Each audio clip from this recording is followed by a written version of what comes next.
thing and get it lit. Just go.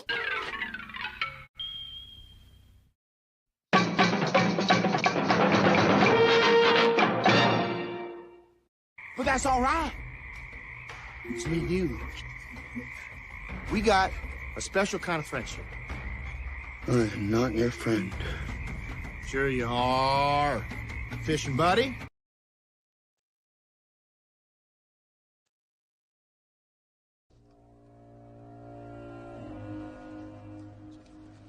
Remember that kid we saw the other day? He lives here. Well, if the kid's there, the parents gotta be. He's home alone. There you go. Oh. I love it when a movie says its title in the film. It's a little game I've been playing since I was a kid, and my buddy Mac used to do it too. So we would go, "Oh, he said it." So apparently, you know that in the movie reaction community on YouTube, it's a thing, right? They have to put it in the edit. If it actually exists in the movie, they put it in the edit. They all do it. Yeah, I think it's great when they do it. And sometimes they'll slip it past you, like in such a mundane moment in the film where there's a lot of dialogue and you won't catch it that somebody says it. But it's fucking awesome when they do it. I love it. By the way, we have a special guest here temporarily for a little bit here. Is Chief Patrick Jordan from Tuesdays Mornings with the Chief. Yeah, morning coffee with the Chief, huh? Yeah. And Patrick, I forgot to ask. So fun to have you. I forgot to ask, which tribe are you? Are you talking to me or? Yeah. Is your name Patrick? It's Patrick. Yeah. So I asked, which tribe are you? I am not part of any tribe. I'm part of the full collective of the universe here. So I don't.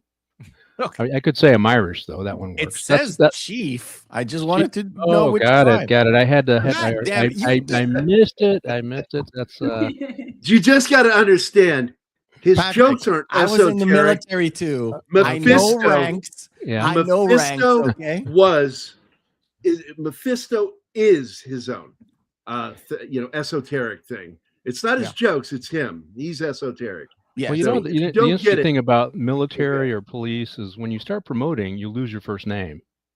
It's Sergeant this or Lieutenant that, and Chief Jordan, so you kind of get used to it, right? And so I guess the side jokes or they go over your head, right? Because you're just so used to it. And since I started doing the show here and the other show on KGRA, everybody just calls me the Chief. Even the guests, come on, they'll call me a Chief, unless they're somebody I'm personal friends with, and they'll call me by my name.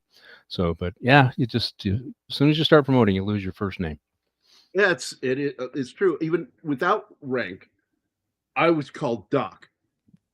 Oh, because you were medical? Yeah. I was medic for my unit, and they would yell, hey, Doc, yo, Doc.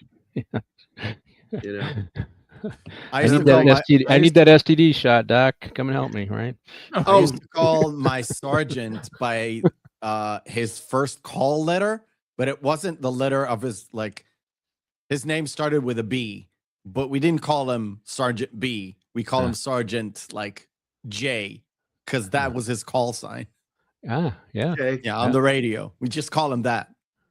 And then when we went our separate ways and we got transferred to different, battalions and all that stuff, because it works differently for us. Then he's like, oh, my name is Brandon. Really? I did not know that at all for a year. Yeah.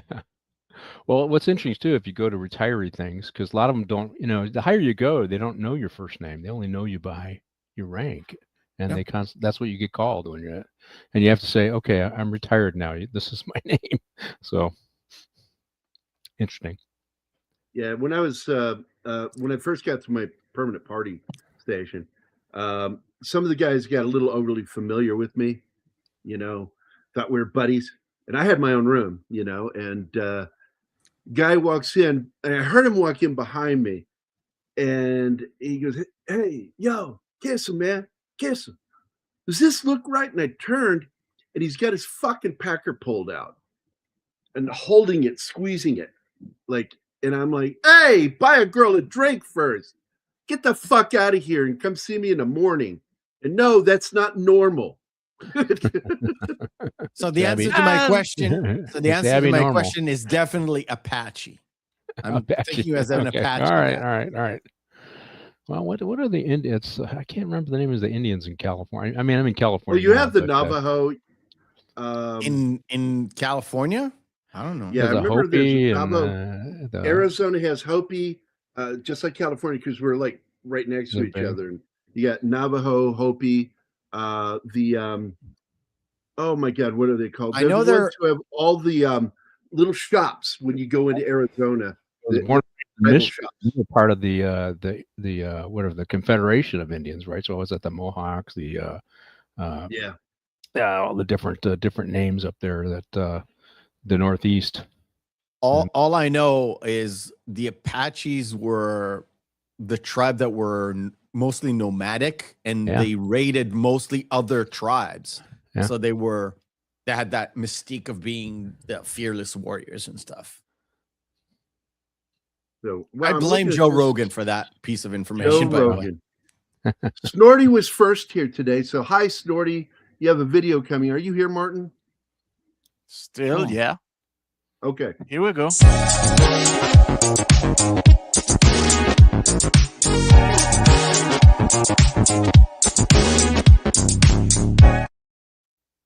There we go. And we have Bush. So oh, Bush is here.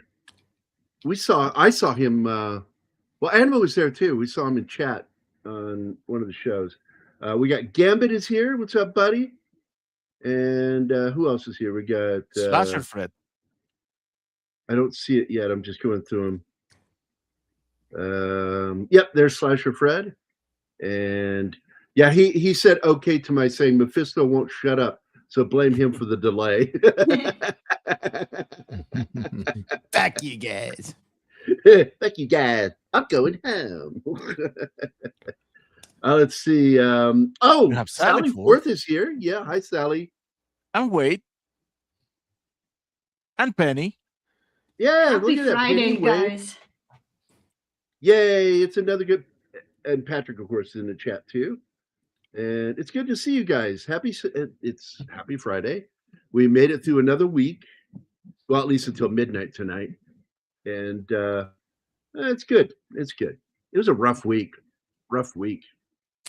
And we lost some more people, man. Keith did his show yesterday. Did he start on time or did he start late, Martin? Late. Because I heard he had trouble, technical problems. By the way, the address to this house is 761 Lincoln Avenue, in the outskirts of Chicago, the suburbs. And but in the film, you will hear Macaulay say the address, I think 3 times, and 2 times it's completely wrong. Yeah, but one time it makes sense because he lured the burglars to the neighbor's house who has the water running, and he's sending the police there, not to his own house. To his own house. Because I didn't quite catch that the first time. I'm like, oh, he did that to lure them in. That was clever. He's a clever little kid. And of course, Martin and I talked about this before the show, that this is the children's version of Die Hard. Yes. Correct. And I love this film. Now, Martin, I know, has problems with the cartoon slapstick that's in the movie with the 2 criminals. But I'm like, I'm okay with it because it's kind of a payoff. And this movie is a family movie, and you don't want to get ultra realistic with it. Like Danny DeVito has played some pretty fucking scary people. Some of them based on real people. And but I kind of enjoyed seeing him do this role. And Stern was really good. I fucking love Stern ever since. And you mean Joe Pesci, or is that? What did I say? Yeah. DeVito. DeVito. Joe Pesci? Yeah, I meant Pesci. Yeah, and Joe Pesci, a lot of people don't know this, that he was involved with Frankie Valli.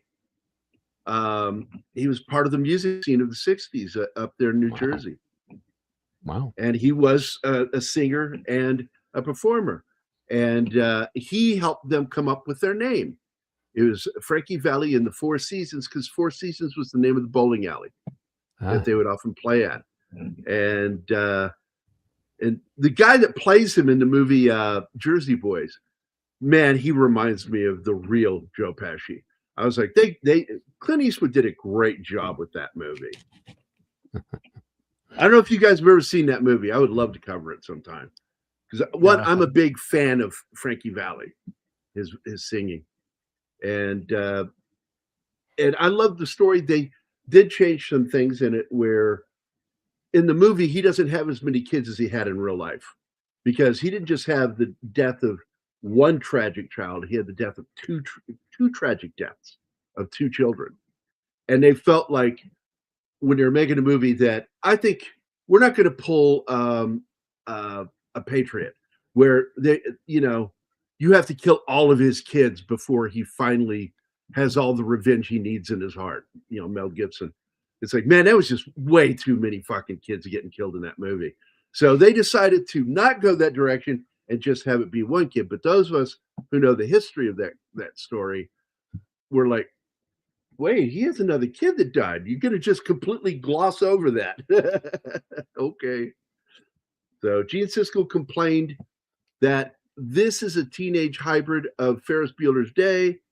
And quite frankly, and I have to say it in front of you, the formula is wearing thin on me. Well, it's the only thing wearing thin on him because he was fucking fat. And I knew the guy and I made jokes like that to his face. Patrick, true story. I fucked with him. We went to see 2001: A Space Odyssey during Cyberfest there in Illinois. Because if you didn't know, in the book, HAL 9000 was created in 1997 at the University of Illinois. Well, that's where I lived. I went to school. And so I was a critic for the local magazine, and I became friends with Ebert. And we went to a local ice cream shop that also did burgers and subs. And he got one of their subs, and I ate my food while we were there. He took his with him, and we were walking up to the balcony area of the Virginia Theater downtown Urbana. And as we're going up the carpeted steps, he's got it under his arm. He's holding the rail with his left hand, walking up the stairs, loses his footing, slips a little bit, goes forward, and he tucks that fucking sub in like it was a football and let his take the brunt of his falling forward. And then he started to get up, and he could hear me behind him going, and he turned and shot me a look. I said, "Sub okay?" I would tease him over things like some of his opinions on movies. I said, "Now, are you reviewing this film for its politics or whether it was a good film or not? Tell me." And it was the movie Bound, which don't get me wrong, I enjoyed the film, but there was nothing new in there. The only thing he got excited about was lesbians. That was it. About what? Like, he was excited because it was a noir thriller with two main characters are a lesbian couple. And I'm like, that's all you got excited about. There's nothing new in that film. Yeah. Well, and that movie is not really good. And the sex scene in it was not that spectacular. All I have to say is, are you saying the sex scene was forgettable? No, it's not. They made the movie has a mystique around it, I would say. And most of the people who haven't watched it don't know what it's all about. And I've seen people hype the movie up like it's something really special, especially that scene. The movie is, it's a 5, 6. It's not not bad.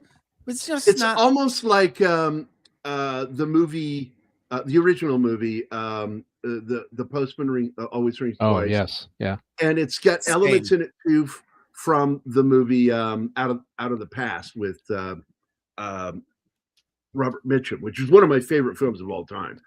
And I see all the stuff that's in it, and so it's nothing original, but it does have a sex scene between Jennifer Tilly and Gina Gershon, and I'm like, okay, I'm all in on this, and I watched it, but then I'm like, this is not a very good film. It's an okay film. I do a lot of neo-noir crime drama things, and I go way back. Like we did, I did Humphrey Bogart's Maltese Falcon, and those did that are one too. Classic neo-noir stuff. And if you watch, I mean, I think oh God, what's the one I'm thinking of now? But the newer stuff just doesn't quite match that same neo noir from old.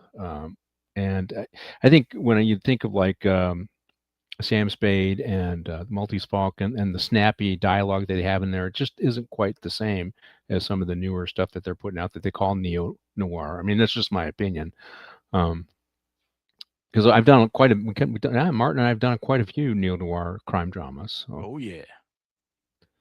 And I had a video in here, but I don't know where it's at, that has Humphrey Bogart slapping Peter Lorre. You'll take it and you like it. You take it like it. Yeah. Oh yeah. I had an author on that show when I did that, and he wrote neo noir crime dramas. Danny R. Smith. And he was retired as a homicide detective from the LA County Sheriff's Department. He's got like I think 20 books out there. And he just loved it because he says, this just gives me ideas on how to write a little better, right? And we had a really good time with that show, with that particular movie. So yeah, I love the neo noir is a great. It's great. I just like the format of the movies when they make them. If it's good, if it's done right. Yeah, it's like one of my favorites. It is like one of the top films for neo noir. Is of course Chinatown. I fucking love that movie. And the other way to watch that movie is in black and white. I'm telling you. I haven't done that one. Mistake. I will say sometimes watch it in black and white. I'm telling you, it's a different movie. I'll do a movie or I'll recommend a movie and I'll ask, Martina, have you heard about this movie? No, I haven't. And then, it's interesting because he's a movie guy, right? So I always like to watch a movie and see what Martine's reaction to it, particularly if he hasn't seen it before. And I've come up with some good ones, right, Martine? Yeah. I think the 12 Angry Men I don't know if you'd seen that one. It's one of the best movies I have ever seen. Yeah. I saw the original and I saw the one that was the remake, which was interesting because they had Lee J. Cobb in the first version of the cranky old man. And then when they did the TV remake, George C. Scott played the character. And in real life, they were constantly switching roles in movies back and forth. If Scott wasn't available, they get Lee J. Cobb. If they couldn't get Lee J. Cobb, they would get George C. Scott. And here's another funny one. Lee J. Cobb goes and dies, and he can't return for the third Exorcist film, which is the actual second movie, written by the same guy, William Peter Blatty. And who did they go get? George C. Scott. Yeah, Cobb, Lieutenant Kinderman. I think in the first 12 Angry Men, Cobb, I think, had the best role. You know what I mean? It was the most interesting role, and with a lot of character depth and stuff like that. And then it comes out in the movie. So yeah, LA Confidential was the one I was thinking of, a modern one that was a good favorite neo noir movie. I like that one too a lot. And what's funny is, oh my God, I just forgot the author's name. Elroy. Oh, I can't think of his name. He kept his mouth shut about that movie. And then when the director died, he came out and just panned the shit out of LA Confidential, the film. Oh, yeah. He says, they missed every single major point I made in the book. They sugarcoated things. They destroyed the character of the female. His name is James Elroy. James I said Elroy. I couldn't remember his first name. James Elroy. I was gonna say me and Paulie from Latino Slant, he was on the show when we covered the movie. And we kind of discussed the fact that the book and the movie, yes, they have a lot of characters and similarities and generally the same story, but they have such a different. Well, they had to change the focus because the book had way more content. Yeah, than what they could put in a movie. And they couldn't do the sort of bait and switch that they did in the movie. The bait and switch in the book is not the same. So all the characters in the book are evil. Like they're bad. They're all bad. Right. Even the Guy Pearce character, even he was evil in the movie. And they couldn't have a movie that you left in the theater that had like a weird ending because the movie itself was already has a take on noir. What was that name? Just changed it. Romo Tomasi. That's not in the book. It's not in the book. No. That was made right just for the movie. That's interesting. Yeah. Well, we did the Black Dahlia too, which is another one of Elroy's. I books. liked the book, but he was way off on that case. Yeah. It's interesting. His writing is, when you see in both movies, they use historical events. Sometimes they're several years on either side of the period he's writing on, but he'll pull them in and use them. Elroy and the movie makers will, and to make the book more exciting, because there were some things in there about LAPD and the things they did that were accurate, but they weren't for the time period that he talked about, right? So, but well, you know the film True Confessions with De Niro and Duvall, right? Yeah. Because that was also another quasi version of the Black Dahlia case. Yeah. Yeah, I like that movie. It's a slow burn now. Some people don't like that shit. Yeah. Sometimes it gets slow. Here we are. We got what is this? The Macaulay Culkin here now. Yeah, he's in it. This was like his high watermark in his career. Huh? Well, the role that got this movie made was the character he plays in the movie Uncle Buck. And there's a scene where he's at the door and he keeps peeking out through the mailbox. And that scene inspired this whole movie. Wow. And it's ironic that he wasn't given the role initially. They were trying to get Dehaney, the writer comedian from Saturday Night Live. He was a kid back then, and they were going to give it to him. And but he turned it down, and so they went and got Culkin, and it was immediately greenlit for the role if he wanted it. Because I think he's great in this movie. I think this kid is just his brother. Kieran, he's also in the movie. He plays his cousin in this movie. Right. He's the one with the glasses that keeps looking at people weird. And he's the guy who wets the bed. That wets the bed. Yeah. Right. In fact, that's him right there in the background. And a lot of people don't get this. And I've seen people complain, going like, why is I just forgot his name again. The Italian guy.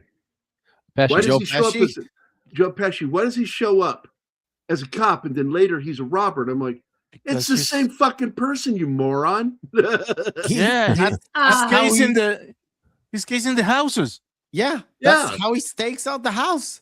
Like, how can you not figure that out? When I saw this. 8 fucking years old when I saw this in the movie theater, because a friend who lived on my street, her parents took the two of us to the movie theater as a treat, and I figured that out at 8. And it's pretty obvious. You know how you know?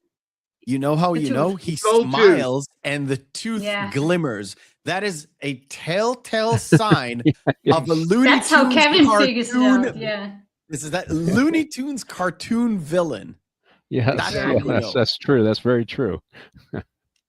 Anyway, I was laughing my ass off at the violence in this movie because it's so cartoonesque, and it freaked my friend out because she was this single child princess, very girly, very the opposite of me. And she was like, how can you laugh at that? I'm pretty sure she was reconsidering our friendship in that moment.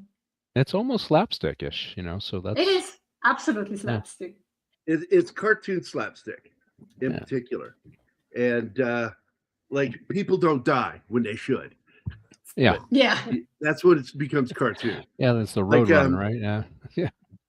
But it really fits because all of the stuff that happens that everybody loves in the movie is all, it's borderline slapstick humor, but it really is a full-on Warner Brothers Looney Tunes cartoons. It's Bugs Bunny and Elmer Fudd kind of like cartoonish violence, because some of these things he does to the two wet bandits, one of them or both of them would have died even before stepping into the house.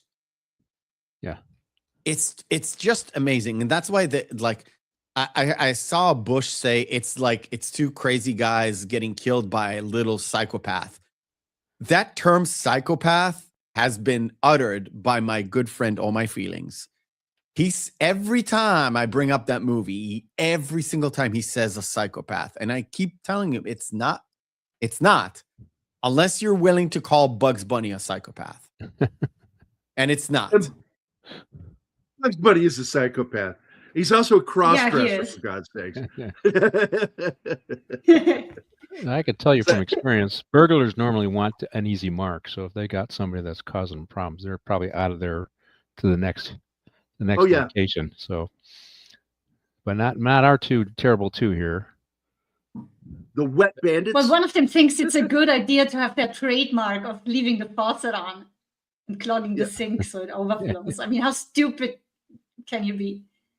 Just Wet Bandits, man, is such a terrible fucking name. And that's what he wants. And he makes sure the police know that's the name when they get arrested. And his buddy just kicks him into the car. This is another film. If you guys have ever seen it or never seen it, you ought to check it out. It is Don Amici is great in it. Him and this lady play Tom Selleck's parents in it. The name of the movie is Folks. And it has, like, gradually through the film, he becomes more and more injured from the crap happening to him. And it absolutely is still cartoonish slapstick, but unlike cartoons, a few seconds later, he's still injured. And he stays injured through the film. And I like this film. If you've never seen it, guys, check that movie out. A classic Tom Gary, Selleck did I movie. ever tell you my rule about Tom Selleck? If it's a role he does that he does not have a mustache, that is a doomed movie / Oh, the movie was doomed. TV show. That movie tanked. Yeah. It did not make money. But I still That enjoyed it. mustache is telling half you, his personality. I'm telling you, Tom Selleck is not the same. You know that show that he recently did in like the Chicago firefighters? That show, no, he was I don't a cop. know if it's successful or not. It is absolutely fucking dog shit. No, Blue Bloods is New York Police. Yeah, it's New York York Police? Are you talking like Third Shift or something like that? Or It's so fucking dumb. Have you watched it ever? I watched Blue episode. Bloods. I watched Blue Bloods. Yeah, that's the New York Police thing where he plays the police. Now commissioner. they got the spin-off series with Donnie Wahlberg going down to Boston. Yeah. Oh, really? Yeah. Oh. Boston. Anyway, that show sucks. I flew into Boston during a nor'easter, right? So that's just a freaking blizzard, crazy thing. And there's this huge Boston cop out doing a foot beat. And I was thinking to myself, I was the chief of the LA Metro at the time. I was thinking to myself, man, I can't even get my guys to do a foot beat at 70 degrees out in LA. And here this guy is, 20 degrees out and snowing. This guy's out there doing a foot beat downtown Boston. Good. God love Bush, I know it's a joke. It's just so weird that my buddy, my pal, my good friend, my best friend says the same thing about this movie. It's just too on the nose for me, man. I love you though. I absolutely love it. It's sort of a, it is a Christmas movie though, right? Everybody has to Yeah. survive in the Christmas movie, right? I think you can't have any. Well, there are those that have a theory that the old man is Jesus. And I'm like, I watched their theory and I was just like, you guys are fucking idiots. You're overthinking this character. And if anything, he was St. Nicholas, because we do get a clue that what we're about to see is a miracle, because he wishes that they will be gone. And then it cuts to the front door as his storm comes in and it blows out the electricity. And you see the wreath on the front door and Santa's face in the center of that thing, bundling back and forth. And it's like, and I told, Annabelle, when we were watching, I said, that is letting you know that what you're about to see is a miracle. The real reason is Cousin Eddie went by that street and he also, no, just kidding.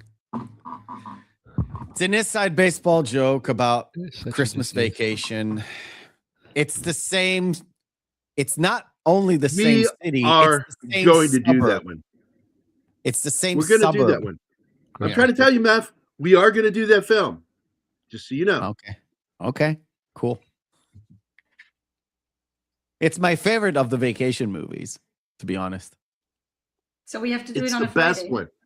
because it's an actual story based on real shit that happened to this guy from National Lampoon magazine who wrote the screenplay. It is far better than the first or second film. And don't get me wrong, I enjoyed the first and second film, but that movie was my favorite. I love that movie because it's about family and fucked up shit that happens when you have to spend 2 days with them for Christmas. Yep. Because there's a reason why my distant relatives are physically distant, like my siblings. I can't stand my siblings. My family love is them. still in my apartment right now. Can't get rid of them, huh? No, it was a Hanukkah dinner. Oh, and, got it. Yeah. They kept lingering around. Look. Hanukkah is where you eat fatty foods like carbs and fucking oil and fried shit. So, yeah. Sounds like a wonderful holiday. It is, but it isn't, you know. You are correct, Bush. That final scene when he's going off, he had trouble remembering his lines because it's such a long diatribe. And what they ended up doing was putting the lines on with their people's backs turned to the camera. They had the dialogue taped to their foreheads and their chests for him to look in different areas, moving up and down as he looks at people to help him remember the lines. And that was a neat little trick because that's been done by a lot of movies over the years. Like Marlon Brando swore by those things. And people were like, really? Did he really? And so DeVal sent out a photo, published a photo of him with an entire scene written on paper down his chest with Brando in the photograph. And he's just standing with his hands on his hips looking right at the person taking the photo. That was fucking hilarious. He never memorized his lines. Brando. Because he was a lazy fat fuck. That's why. I don't know if it was laziness, but it was definitely because I often wonder if he had one of those memory things because the actor Joe Turkel that played Tyrell in Blade Runner could not remember his lines. He was so lazy. He didn't want to do Superman. That's why he told the studio that if they want him to read for the part, they would have to pay him $100,000 to read the script. Okay, not to take the part, to read the script. That is fucked up. He was lazy. I bet you early on the waterfront and Streetcar Named Desire, he probably was a working actor, and after a while, oh yeah, for sure, a lazy actor, you know, for sure. But the fact of the matter is, Hollywood hyped him up so badly. Right. By the time it was like late 70s, he was just making them eat out of the palm of his hand. Yeah. And yeah, I heard he wasn't even worth it. The war one, let's see. Apocalypse Now, they didn't want him. He had been such a problem actor. The studio did not want him at all. And Coppola pushed and got him for playing Colonel Kurtz. Yeah, but then he was overweight. He came to the set overweight, you know. He showed up fat. Yep. Yeah, he doesn't look like a special forces guy to me, you know. So he looked like an overweight captain to me, is what it looked like to me. And I can't remember the guy's name, but he's loosely based on a real officer who went into Cambodia and absolutely wrecked the Cambodians and the Viet Cong and cut off their ability to transfer weapons. And not like what they show in that movie. He was not a psychopath. He was a good guy. Yeah. Yeah, I liked the movie because it tracked Heart of Darkness. I read the book by Joseph Conrad. Yep. And so then you kind of watch the movie and, you know, some of the same names, so the same dynamic in the Heart of Darkness. So interesting. It's an interesting play on that, the book and the movie. And as I've told other people, Patrick, one of my favorite things when Coppola was doing a Q&A, and this person said, how do we know which part of the story was written by you and which part was written by John Milius? And he says, do you know all those scenes that you like to quote from the movie? And they're like, yeah. And he goes, Milius wrote those. Okay. And I thought that was great that he said that, because Milius really was one of the best fucking writers of the last half century. I just love the smell of napalm in the morning. Yeah. So, Oh yeah, that's based on Patton's son. Yeah. That character is based on George Patton's son.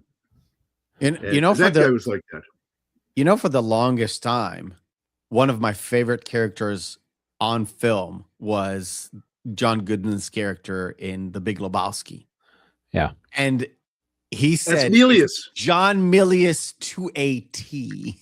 And I was like, kind of like John Milius then.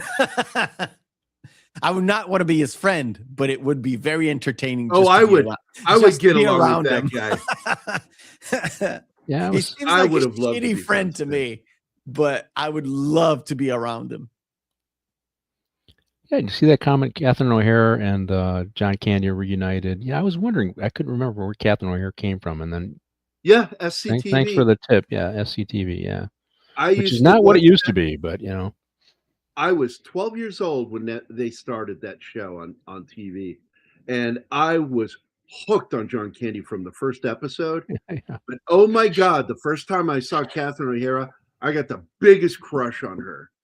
She is so gorgeous, that crazy red hair, the way she is so goofy. She is so funny. She's great in this Beetlejuice. I was working the night John Belushi died in the hotel just down the street from my jurisdiction, so it was a big deal. So he was a Saturday Night Live guy too. So you know the song "Sundown"? No. It's by Gordon Lightfoot. The woman that song is about, I think Susan. She was a backup singer for rock bands and shit. She is the same person. The woman that he wrote that song about is the same woman that killed John Belushi. Allegedly. She was guilty. She went to prison. Allegedly. Allegedly went to prison. Just joking. Allegedly. I like to add that because it puts us in a law neutral position. Even if it's like, no, she's been in prison for like 25 years. Like, allegedly. It's sort of like guy gets caught barehanded, murdering somebody, and still the media has to report the alleged killer. Yes. I got one even better for you. So Judge Dugan was just convicted of helping the. Yes. So I do politics, right? I do that on my other show, and it says in the headline. I want to say it was the New York Post, was kind of conservative. Says judge who allegedly helped immigrant convicted. I'm thinking, well, once the conviction happens, it's not alleged anymore. It's not allegedly anymore. It is a fact. What are these people doing? And so I think the media just have it. I have to influence people's thinking about the case, no matter what, when it involves something they want to support, right? Because it's I can live with alleged until they're convicted, then it's not alleged anymore. It happened, right? That's once the conviction happens, it's no longer alleged. I want to talk about this. I want to talk about this scene. That's kind of that's why I paused it. Is he praying there? No. It's not him praying. It's him like remembering the last night. But I want to talk about what happens when he looks. He looks around the house. There's nobody there. He goes down to the basement because maybe they're in the basement, right? He has what happens in that moment. And this is like John Hughes to a T. He understands the primordial fear of kids fearing the stupid and stuff that adults don't get, because we kind of forget that we had these irrational fears of something that kind of looks like a monster. So that monster under the bed, there's the furnace that kind of looks like the mouth to hell. And that visualization in a movie that you cannot have, it's not there. And when he conquers his fear of the wet bandits and being alone, he also conquers that fear of that furnace, because he goes down to the furnace to like do a laundry, and it kind of roars back up again, and he looks at it and is like, shut up. It's that that moment of this is like amazing that they did in this movie, and this movie has a lot going for it apart from the whole Looney Tunes thing. It's so great in the writing and how stuff is set up, and how you are essentially invited as an adult to be in the mind of a kid, because a kid left alone for the very first time, essentially, after a house filled with like 11 kids, or essentially 5 kids or 4 kids with his brothers and sisters. And suddenly he's the youngest and he's left all by himself. What would you do? And this is where John Hughes is like, I'll tell you what a kid like this would do. He would do all the nasty shit that he knows he's not allowed to do. He will go out and do it, especially go into Buzz's room, look through all of his secret stuff, and get the weapon. Because why the hell not? This, by the way, because so of what smart. you bring up, I want to point out that later at the end of the film, he has cleaned up that whole house, just fixed it all right back up like nothing Except for happened. the tooth. Yeah, that's Well, that's true. one small thing. The tooth, he forgot the tooth. And the final moment is where his brother, Buzz, screams, "What did you do to my room?" There was no way he could put those boards back up. He couldn't do that. He left the room trashed. And I think it's funny because his brother's a shithead. Yeah. He really is. Yeah. But it's like that scene freaked him out, by the way, when they were shooting it. So that's a 30-year-old man, his stunt double, climbing up the shelves, breaking them. And they would repeat the scene and shoot it again and again and again. And 9-year-old Macaulay freaked out and was like, "Stop, you're killing him." He told that story on the Hot Ones with Sean Evans, and I found that so funny. And in Big is the other way around, but it's essentially the same thing, where in Big he becomes big, but he's still a kid, so he does all the stuff that he's not supposed to as a kid, but he's allowed because he's an adult. But also because he's an adult, he has to stay in this shitty motel that you hear gunfire outside the door, and he's from the suburbia of fucking, of I'm guessing New Jersey, because he's on the other side of the. Oh, it's Chicago again. Chicago? You suck at geography, buddy. Well, the uniform of the cop was a Chicago cop, and so it's Chicago. No, in Big. Oh, Big. Home Alone is Chicago. The Big is Chicago too. Big is New York, right? No, it's in New York. New York. Yeah. I think of Manhattan. That's what I'm saying. He has sort of the same experience, but different, because he has a child's mind, but he's alone because he's big. Essentially, he's an adult. Yeah. But in here, it brings the viewers, the adult viewers, into the mind of the kid, and all of us were like thinking, yes, I would do exactly this. I would eat the fucking ice cream out of the tub, or just have all of it instead of dinner, watch movies that I'm not supposed to watch, do all the crazy shit I'm not supposed to do inside the house, use a sled on the stairs because mom told or dad told me not to do it. But he's not.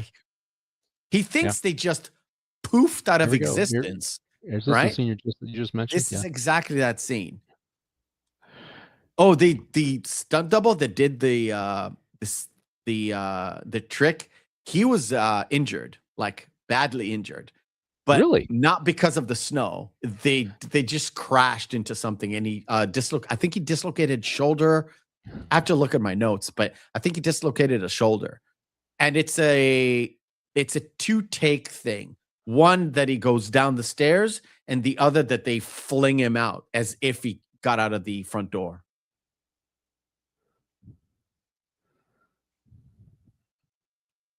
That was a dangerous stunt to begin with. Yeah. And by the way, the what was his name? Larry Nicholas, the stunt double for Kevin. He did the really dangerous things, but Macaulay did a lot of the not so dangerous shit himself at 9 years old. Everybody was so impressed how mature he was. The last big stunt Very of the film is when he goes from the window to the treehouse, and that was his stunt double again. Yeah, After his that shoulder was too recovered, I dangerous guess. to have a 9-year-old. But... Oh yeah. Maybe they He filmed recovered. it before he dislocated his shoulder. I hope that for him because. Well, I grew up in the Midwest. I knocked a tooth out tobogganing, so it's definitely dangerous. Not an easy thing. So.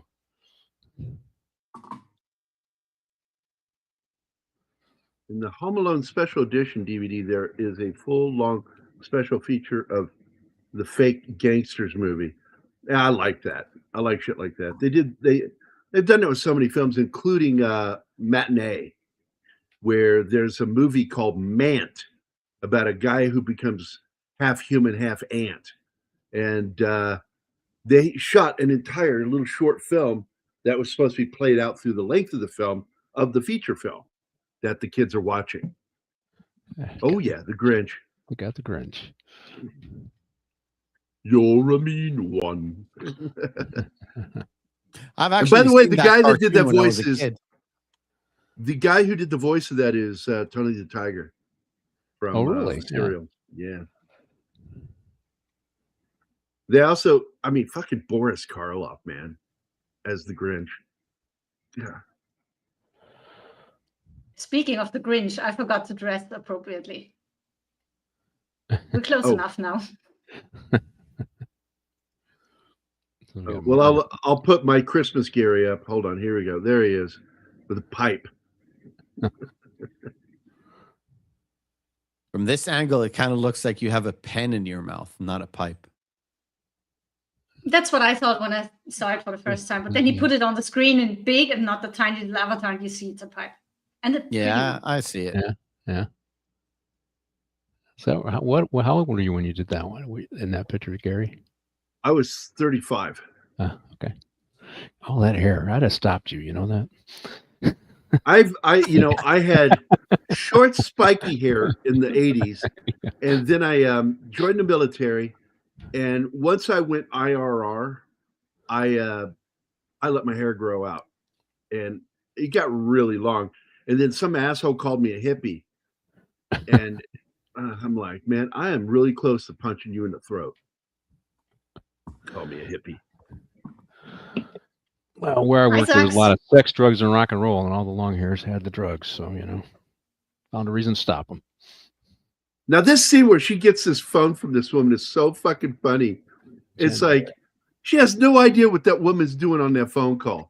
And she just like takes the phone from her. Yeah. She has to call you back and hangs up. No, she doesn't hang up. That's the problem. It's like, hello? Well, she does eventually. Yeah. I Yeah, know. she does before she starts her own call. Home Alone. But the Is thing she with not speaking? French people is you never know whether they speak English or not because they hate English. Well, by the way, the little French girl that's the ticket desk, she's not even fucking French. She's an American actress. She's been in a lot of stuff. Faking the accent, yeah. She reminds me of the actress that played Dr. Bitch on House. Ah, Wait, by the way, Kyle, Hey, fuck you, Kyle. Trying to Gotta find do her. the-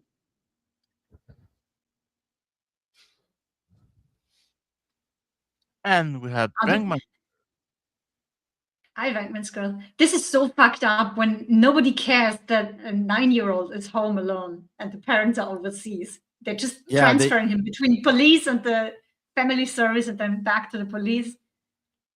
Yeah. The problem is they called fake Kramer. Yeah, this guy. yeah. Fake Kramer. He gives If Yeah, you when don't they- know why, When they were going, I know why, and I'm going to explain He's for her. just Home Alone. So okay. basically, they're going to shoot the new series on the show about them. And he was the actor that was up for playing Kramer.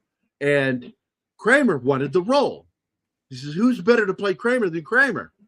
And so the whole thing is crazy. Go ahead. Explain what made it crazy, Mav.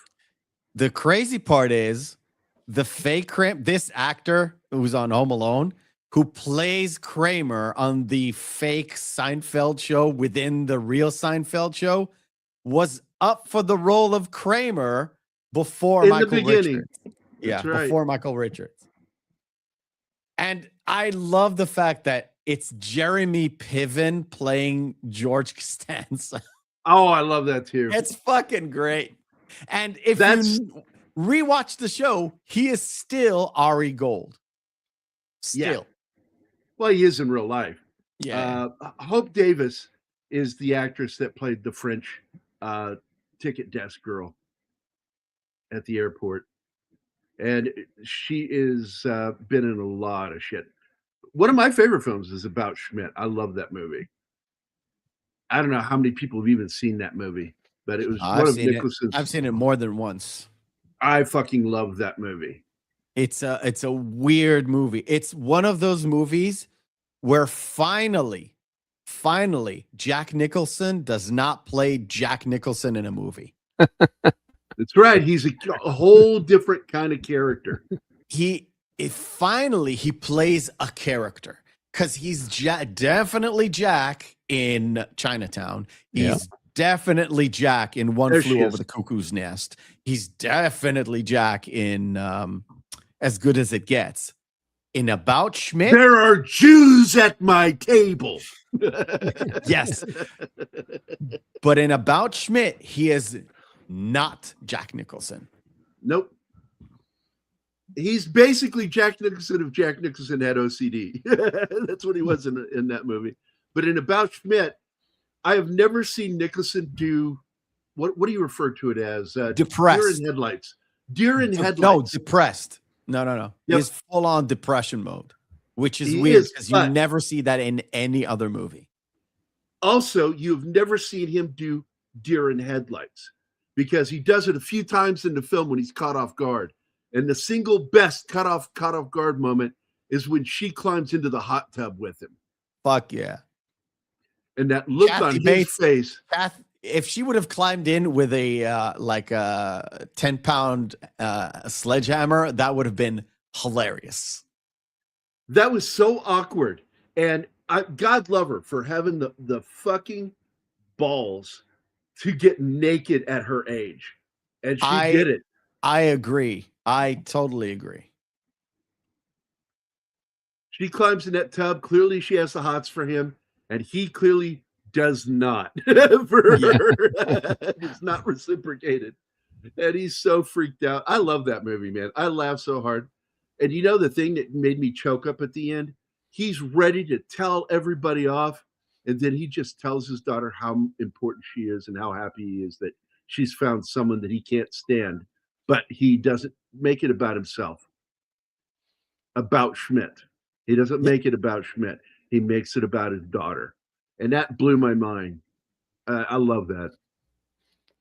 Oh, the shit falls on him. Oh my God. That's the scene I was talking about. I It freaked him know. out that they had to repeat it all the time and have him fall down from that.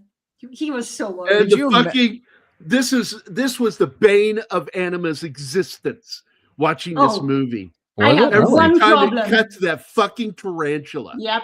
She would, One she would- problem with oh, this movie, and it's the spider Oh. because it just randomly shows up. All of a sudden, it's there. It makes me jump all the time because I can't look at that fucking thing.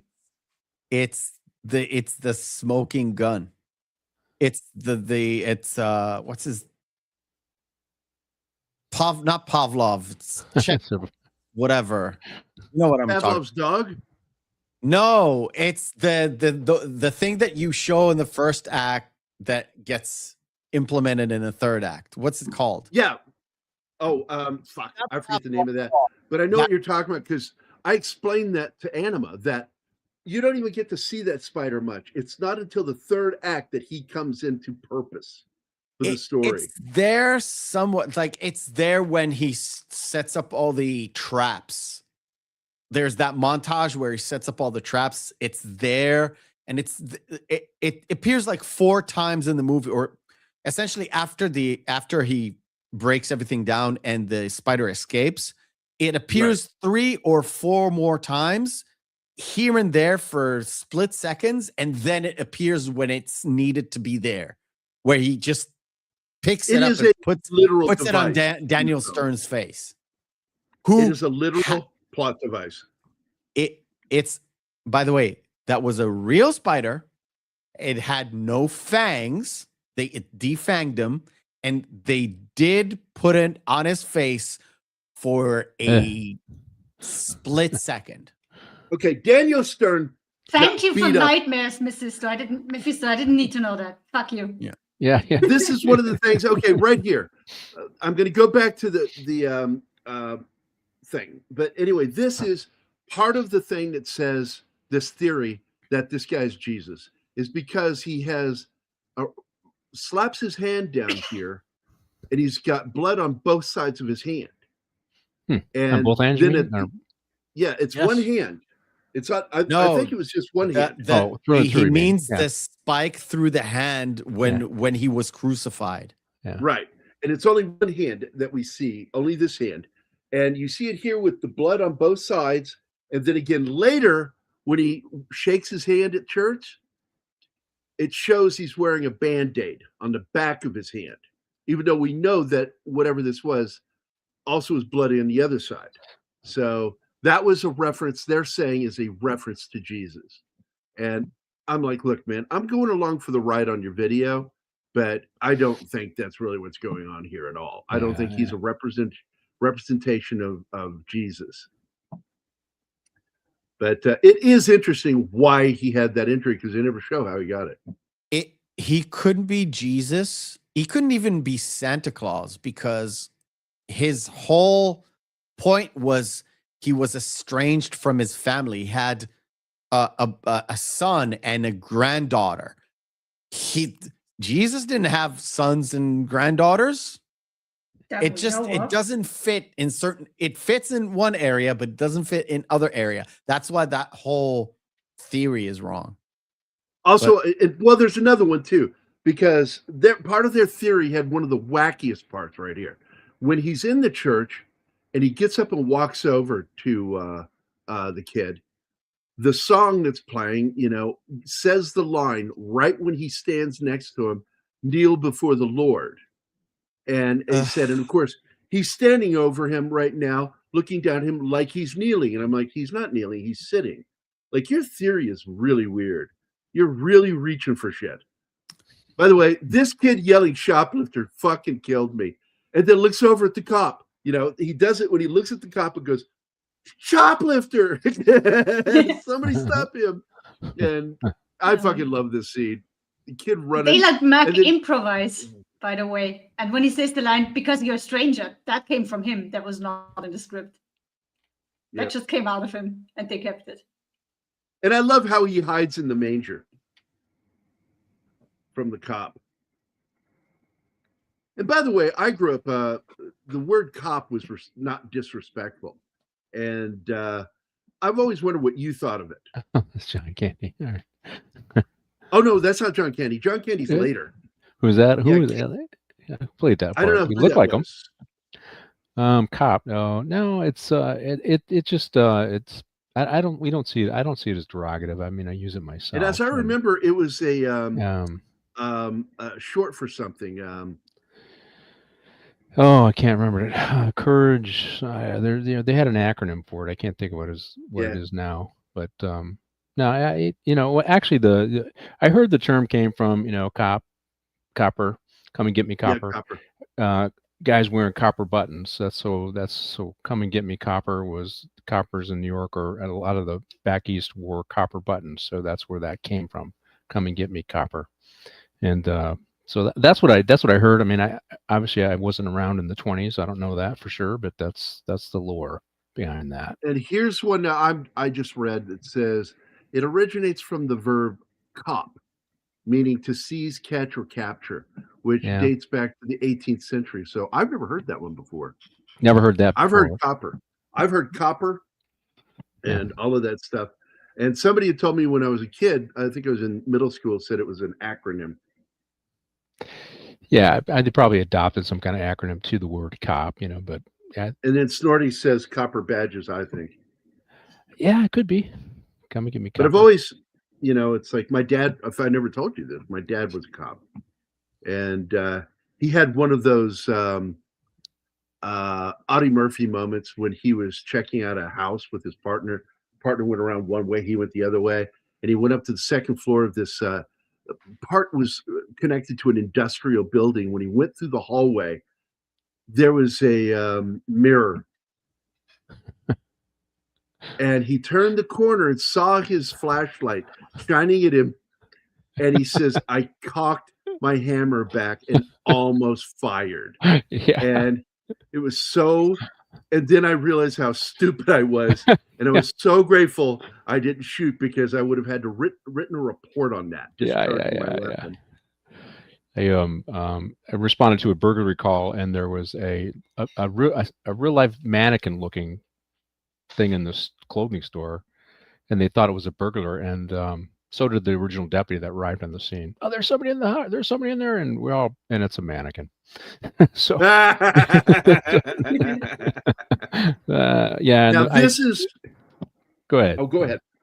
Well, actually, the mirror thing happens a lot. Yeah, that happens all the time. Oh yeah, because I love when in Audie Murphy's story from Hell and Back, that was in there, that he actually did do that. Anyway, this scene is the first time he says the address wrong. The address to the actual house is 761 Lincoln Avenue. By the way, Google Street is not allowed on that street. It's blocked. And you can go to the corner and to the corner, but you can't go on the street. Google car is not allowed on that street. But anyway, so he says it doesn't really matter, because the inside of the house wasn't really inside of the house. The inside of the house was in a local gymnasium at a high school. In an abandoned high school, yeah. Yeah, abandoned high school. But the fact is, he gives the wrong address here. And at first I thought it was a flub, but no, he did it on purpose. The address is 761 to their house, just like the real house, but he says 671. And then later he goes 665. It's like 3 times in the film he gives the wrong address. Well, yeah, but for reasons, because he's smart. Yeah, it's not a mistake. It's not a flub. It was meant to be done that way. I told you, the writing in this movie is way smarter than you would think, because the movie itself, like maybe 3-4 years after it came out, had like a reputation that people like went to see it, but it wasn't that good. It was just too hyped up. And for the longest time, I've heard that many times before. It even appeared in Dogma. They give it a little, or a little ribbing about the fact that God was created, like the muse in Dogma was responsible for 9 out of 10 highest grossing movies of all time, except for this one. It's like somebody sold their soul to the devil to get the grosses on that piece of shit. And they call it a piece of shit. And I think it has subtle but very smart writing all throughout. I think it's very clever the way it's written. Hidden beneath the performance of Macaulay Culkin, essentially. Also, Daniel Stern and Joe Pesci. Because you have to sell, whenever you're on camera with your face and it's not a stunt guy, you have to sell the Looney Tunes-esque humor.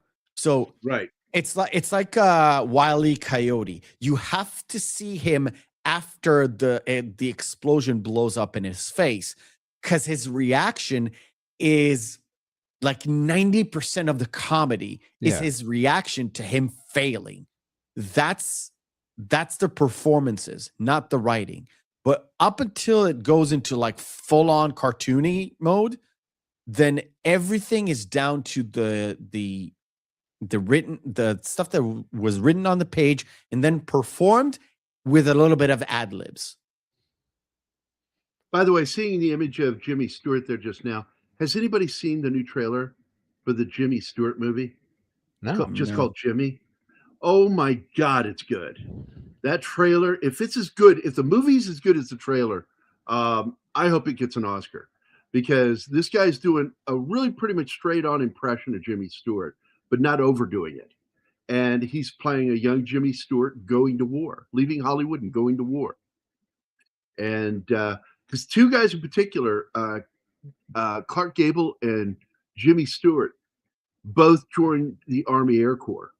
And Stewart was a pilot. And by the way, he retired from the, a lot of people don't know this, that he was active all the way up into the 60s when he finally retired from the military. As a general, I believe, Yeah. And he's an amazing dude, gutsy as hell. He flew sorties not only in World War II, but in fucking Korea. And nobody ever talks about that shit. That guy was ballsy.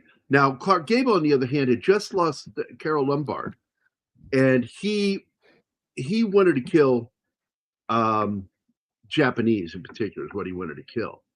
And there are some who have said that he had a death wish because he didn't want to be alive anymore.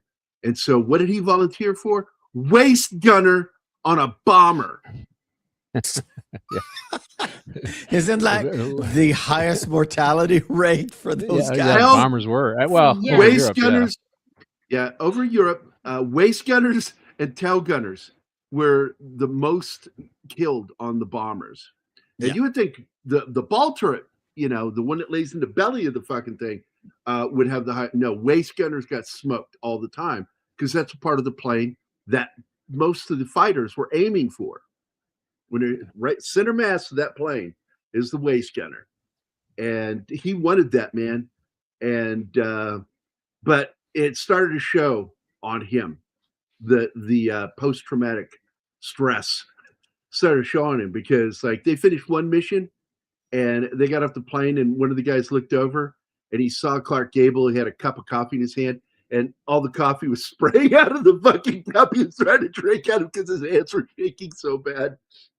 I don't think you see a lot of prima donna actors in that era that when they went to war. You think of Clark Gable, you think of Charles Bronson, all the other ones that went Bronson to war. Was on a bomber too. He was a gunner too, and Lee Marvin was a Marine that I think he went on Tarawa, which was one of the most brutal Pacific battles. I think he got injured. His entire team was wiped out. He was the only one that survived, and he got shot in the ass. But I think that impacted how they were as stars. So you look at them that era right after World War II, and now, I mean, even because some of those guys came out of the Depression too, which is way different, and they were, so just a different attitude, I think, in the actors. And I do bring that up when I talk about some of the old movies and who went to war and who were soldiers, and because I think sometimes we get these actors, they make a lot of money, and they tell us how we all have to live, and their real life experience is just nil. But I did want to say on the show here, between Harry and Marv, there's a little bit of Laurel Hardy or Three Stooges between the two of them. If you watch Three Stooges, Stanley, Stanley and Ollie, and what's another one? Abbott and Costello. Abbott and Costello, a little bit of that interplay between the two, which helps make the movie. So. Oh, I agree. The comedy in this fucking works. And by the way, if they had been more realistic with the way they depicted the two home, burglars, that I can't remember if it was the director or the writer that said it, that this would have been a horror film. Yeah. They had to throw in this slapstick that made it goofy and silly, because it was just too dark.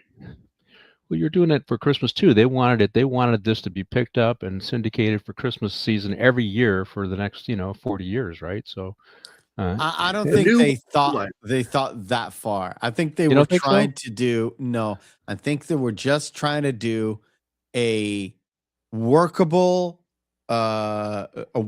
Christmas movie for the holidays. They wanted to make some money. The budget was not that big.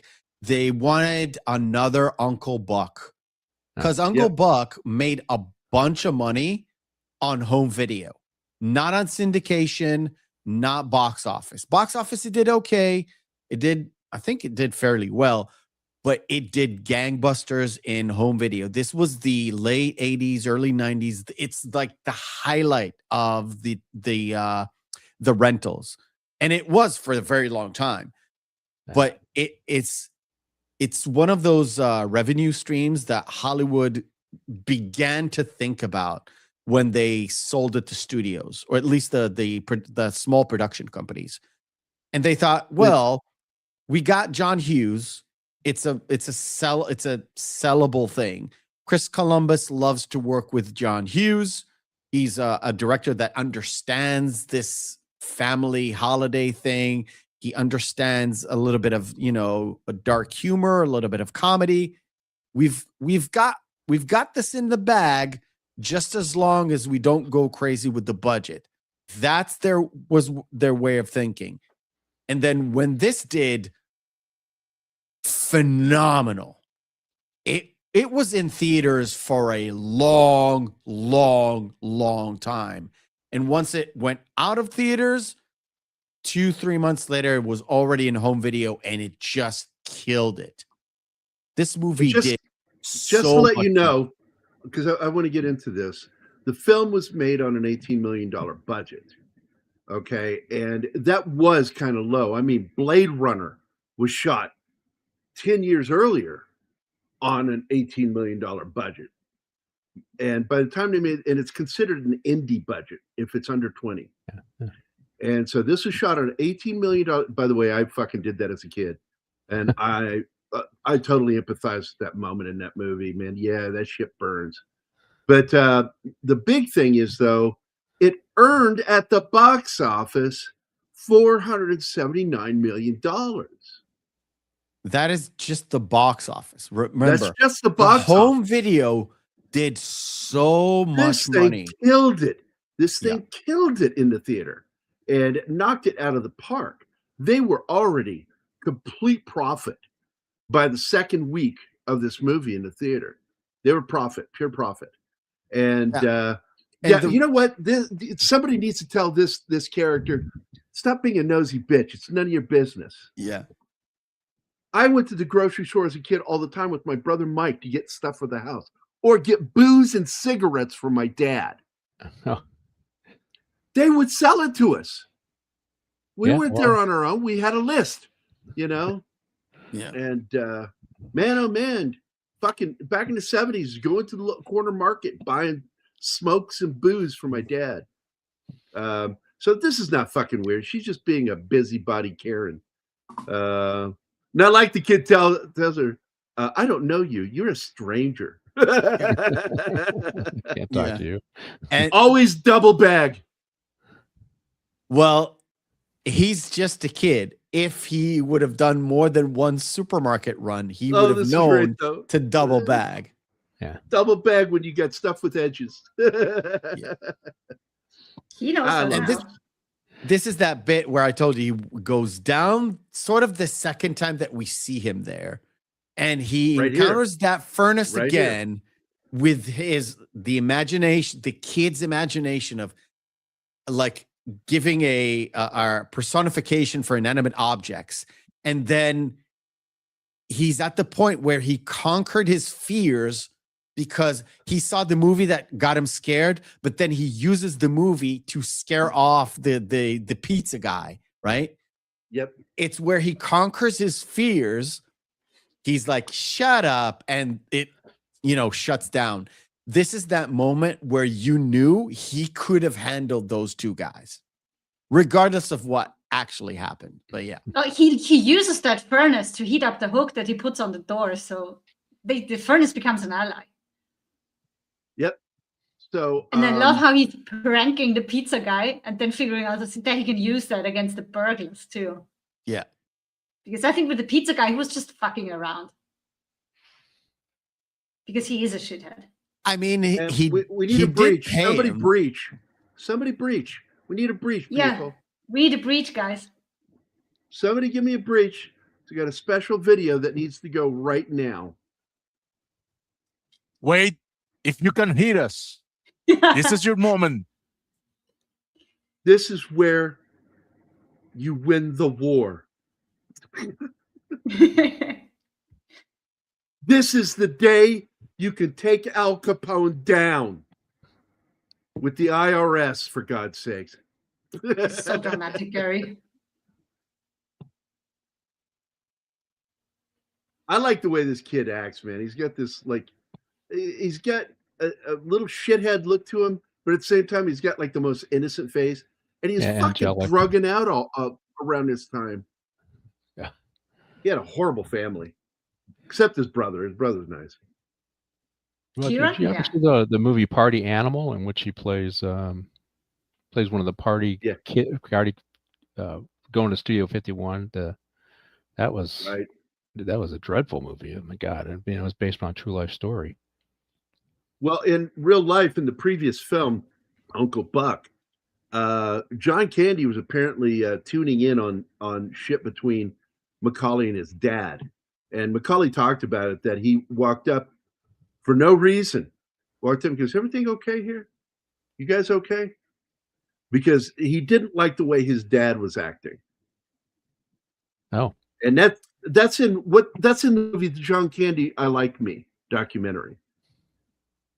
It's mentioned in there that he was troubled by the way his dad acted, Macaulay Culkin. Candy just was the best.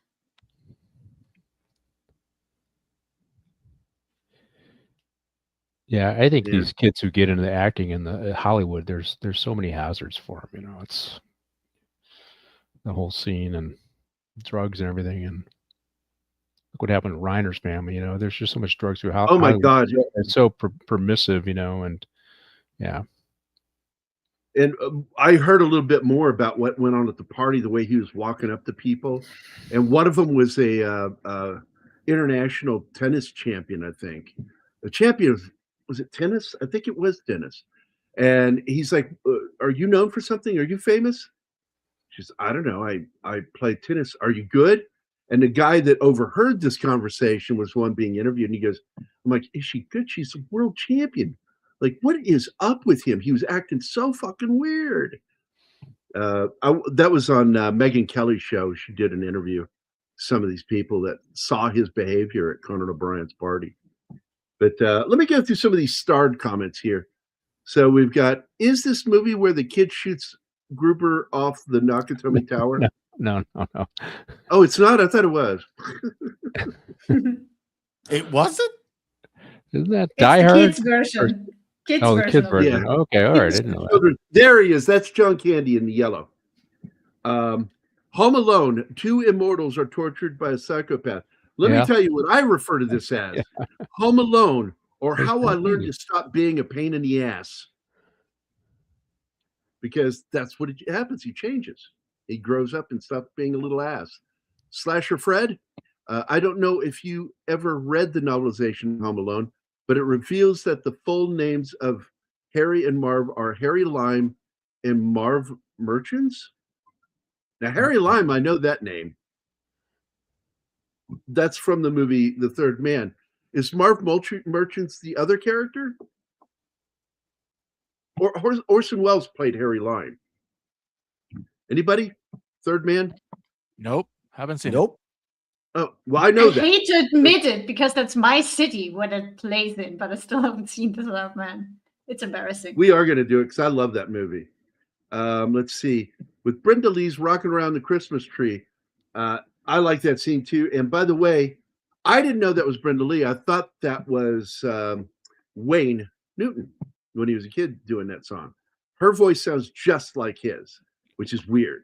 And then I said, no, seriously. And so I played Dankeschön for Anima.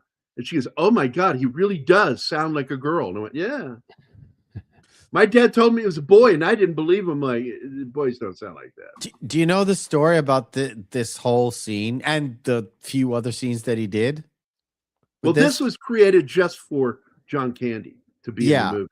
And I think it's 3 scenes, one in the airport, one in the van, and one where he drops her off, right? That's front of the house. Yep. They did all those 3 scenes within 23 hours. Yeah. He was there for a single day of shooting, and you That would was it. never know.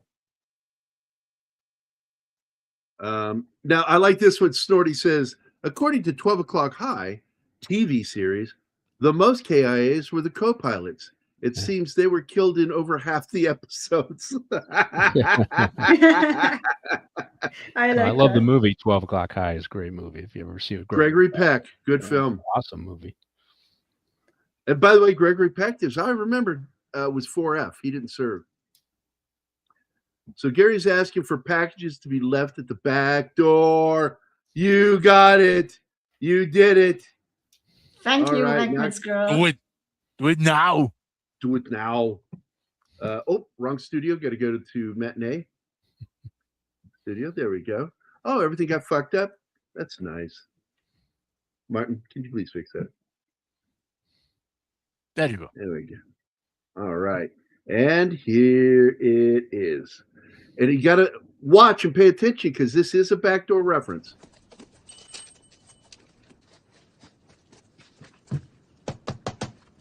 Who is it? It's Little Nero, sir. I have your pizza. Leave it on the doorstep and get the hell out of here. There you go. The back door is actually not spoken, it's written on the piece of paper. And I caught it. I'm catching them all. Thank you, Vinkman's girl. All right, what's this last one?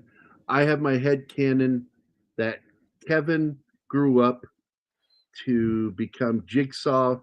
Oh, you said that to me before. Yeah. I remember you saying that to me, that he grew up to be Jigsaw from the Jigsaw movies. Aren't you a writer, Shanatsky, and you can't spell the name Kevin?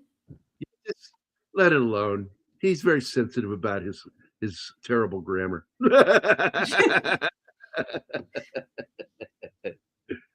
By the way, Shanatsky, I had a nice conversation with Tom, and so you and I need to talk soon. Oh, he's going to fire you. No, I'm just kidding. By the way, folks, I'm going to take off here. I'm going to take off here. I want to wish you guys a Merry Christmas. So, Merry Christmas to you, my friend. Merry Christmas, Chief. Thanks for hanging out with us on just a regular show. That was fun, yeah. No problem. Take care, guys. You take care, brother. Bye. Merry Christmas. Is it also 12:30 at night where he is in California? Weird. Yeah, well, they're on European time. Damn. You didn't know that. I hope I didn't California is so fucked they don't know what time zone they're in. I hope I didn't fuck up your rhythm there with Patrick. He's a nice guy. No, this has been a fun show. I've actually been like in the chat on one of his shows. It was in the background. I don't remember what movie they covered, but I wanted to get their take. It was a Star Trek movie. I don't remember what it was, but it's a movie that I kind of liked. So I had it in the background because I get notifications whenever you guys go live. Oh, so wait a minute. You kind of like, so it could be just about any fucking movie in the world. Well, there's plenty of movies that I've watched that I hate or don't like, but it was one of the movies that I liked that I wanted to hear a second or third or fourth or fifth take. And they had a nice they had like 4 people there, so they had the nice back and forth going. I remember the situation. I don't remember the name of the movie they were talking about. Sorry. I hope I didn't put him off because I came in strong. He is definitely, by the way, from watching the show and knowing myself, he's very dry. We're not on the same pace. So he's very dry. He's very methodical. Yes. That is Patrick. So this guy that plays Santa in this has been in a lot of TV shows and movies, and he's also been in a lot of cartoons as a voice actor because he's got a very distinct fucking voice. So I'm going to bring him up here. Boom. There we go. Ken Hudson Campbell is the Santa in this scene, which is so fucking funny. He's trying to be as Santa-like as he can because he's drunk and he's smoking. And he's smoking. Yeah. And he has a voice like he's a 12-pack a day guy. But a lot of people are like, where do I know him from? Well, here's one huge one you'll fucking know him from. Little movie called Armageddon. That's him. the weird part is not the fact that he's drunk and smoking. It's the fact that he's a Santa, right? But Yeah. he looks like he's 26 years old or 25 years old. Yeah. And I was like, wow, you're a little bit too young to be like being a mall Santa. This was on the TV show The Naked Truth, and this is one that a lot of people will remember. Is from an episode of Seinfeld, the baby one, where she's delivering the baby, he's the husband, and they're at the fucking hospital, and she's popping, man. That's 9+ months. Great episode. He played the husband in that scene, and let's see, and that's just him now today. That's what he looks like now. To be honest with you, if he darkened up his hair and maybe Yep. gave him some more hair on top, he'd still look like he's about 26 to 35. I always like that guy because of his fucking weird voice.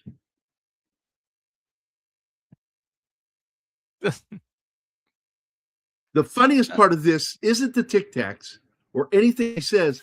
It's when he tries to drive away and the car dies on him and he goes, "Son of a bitch." So there is cussing in this movie, but it's not a lot.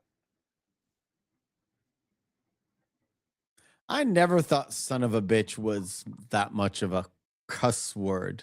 But it was one of them I was allowed to say when I was 12. I could say son of a bitch. I could say bastard. And I could say shit when I turned 12. Dad said, anything past that, you're testing me. And I went, "Oh, don't Did you test test him a lot? No, not when it came to cussing, because he'd rap me in the head, and he rapped me a lot. I mean, Oh, I that. think Yeah. that's half the reason. I think that's half the reason. I think that's half the reason why what was I saying? So that has made you retarded. Okay. It worked. That explains a lot of things. We don't say retarded. We say have CET. So I'm talking Mephisto, to Chris I last spend a night. lot of time with that guy. I get to call him retired if I want to, okay? For all the shit that I'm taking. Because All Oh. right, okay. Since, Let me, since you put it like that, okay. let me see. I said something about you last night to Chris, my Ultra Rob Maxim, my brother. He's the cop in Lebanon. And I told him something that you said one day about me doing your voice. You said, I told him, you said, if you're going to do it anymore, I like the idea of you doing it as Arnold. But if you're going to do it at all, stop doing it, trying to imitate me, because you make me sound retarded. The Arnold thing was your idea, Gary. I never said that. I threw it out there, but you said that you were okay with it. And so Yeah. I did it to her the Yeah. other night. I was imitating her to her face as Arnold. It's like, and I'm saying some really naughty things like, I want you to touch my boobs. She goes, I would never say that. For a second there, I Hey, thought you were she's quiet imitating now. me with another person that I don't know. And I was That you like, don't know. nah, it couldn't be. Well, what was so funny about it was she was actually laughing while I was doing it. She's all quiet now. She's tired. But yeah, I Tired of find it your funny. crap. Yeah, and this is the only way he can see his granddaughter. Yeah. Because of the fight he had with his son. And I do like that not only does he help the kid gives him a son to father type of advice of Yeah, it's stemming from the fact that he starts the movie as a kid, but he essentially finishes it as an adult, not really a he's kid. a young man. But then when the He's a young parents man. come back home, right? When the parents come back home, he reverts back to being a kid again. But he's a nice at the- kid now. and you know what the exact point is when his brother tells him, Kevin, what did you do to my room? He has that O face, and that's where he turns back into a kid. And I love that scene. It's one of my favorite moments because it's like, holy shit, he cleaned up that fucking house. Oh, except for his brother's room. And I To be look honest, at there that as was him. That was his revenge on his brother for being Yeah. so one, shitty it was to him. that, and two, he's a 9-year-old kid. There's no way he can fix those fucking shelves. I know, right? So he fixed what he could fix. And I think that's the happiest ending in the film is when he, after all of this has happened, he starts walking towards the window and you're like, what's he going over there for? And then he looks out the window and he sees him and his son and his son's family outside with him. Coming to visit Grandpa. That's such a lovely moment. Because he took a 9-year-old kid's advice. Just talk to him. You have nothing to lose. Well, if you look at it, Slasher Fred, the burglars are also like the tarantula, a device to tell the story. That's why whatever happens to them doesn't matter. And they're there for one purpose, to give us a few laughs, but to allow him to transition from this character in the second act to the version of his character, Kevin, at the end of the movie. And they're essential for that. And it's one of the few times. What? Also, They and I are think it was the essentially- director. That was one of his. I was gonna say they are essentially the Elmer Fudd of this story, where the kid is the Bugs Bunny, but that's just the ending scene. That the ending scene is a one long Bugs Bunny cartoon. And by the way, the scene reminded me when I was in the Army and we were out on temporary duty and out in the field, and a fucking camel spider was on the guy in the bunk next to me's chest. And I told him, I told everybody at the time, I said, I was tempted to load a fucking round into my fucking M16 and shoot it off his chest. It really went into my mind to do this. To shoot that fucking spider off of his chest. And then like rationale, reality kicked in and I went, yeah, you can't do that. don't do that. So I took his boot, not mine. I took his boot and I smashed it into him and killed the living shit out of it. In 2023, it was selected for preservation. Oh, yes. Library of Congress deeming it culturally, historically, and aesthetically significant. Yeah, for sure. And of course, the head of the National Film Registry for the federal government, Tim Merriman, said, we just like films about little boys.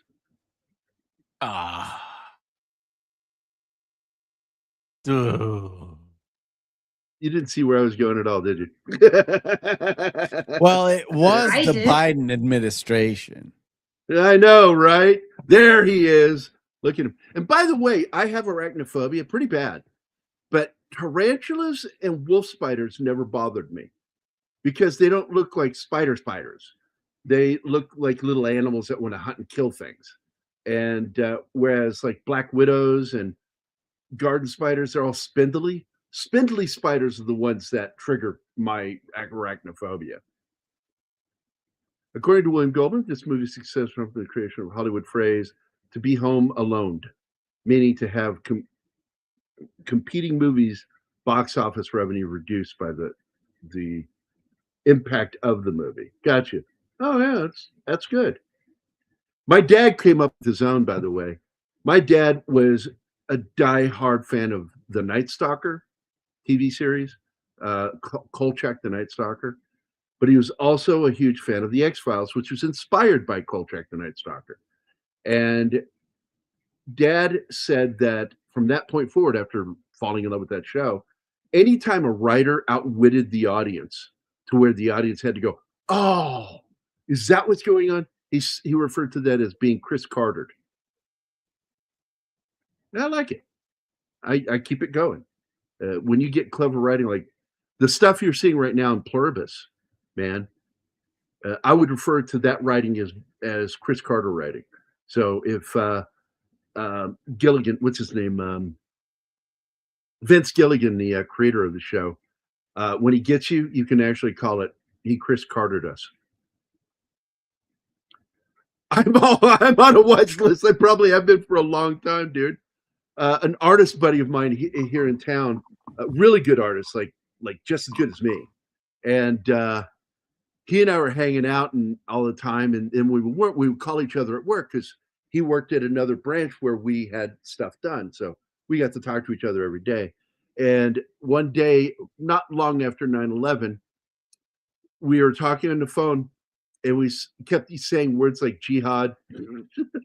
Uh-oh. Durka Durka. We didn't do Durka Durka because it didn't exist yet. But we would do words and we go something jihad, la, la, la, la, and we do the ululation with the tongue. La, la. All right. I have a story about the BB gun thing. I'm going to go back a few seconds. When he shoots, right? You see the BB itself for a split second from the Daniel Stern perspective, and then it turns to see Daniel Stern, and you see it from essentially Macaulay Culkin's perspective, right? The guy who did the essentially just the bullet used the first kind of makeshift CGI in his basement. No joke, by the way. And he painstakingly painted with a computer the bullet. And I think it's 27 frames. Something crazy. No, less than 20. No. 24 frames per second. No, it's something. It's like 17 frames. So he painted this thing 17 times, once going to you and then going from you to Daniel Stern's head. Which all takes place in about 1 second. So it's around like 17, if I remember correctly. 17, maybe 18. But you can barely see it, but it's there. And I think they paid him like $400. Something crazy like that.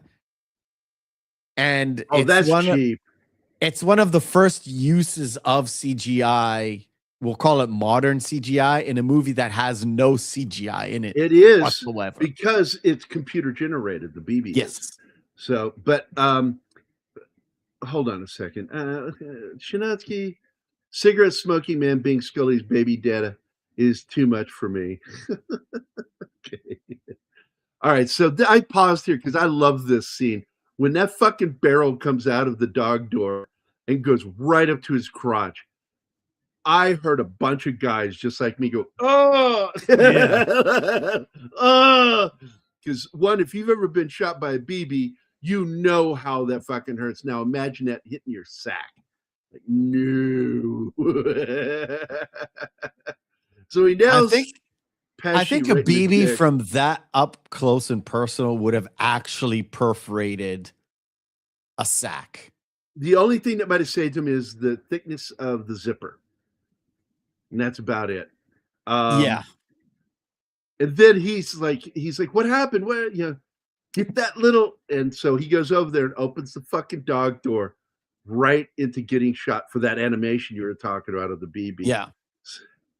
You can't even catch it on the slideshow because it's so fast. It's really that fast. Oh my God. This is so fucked up and funny. Okay. I once did a game with my army buddies.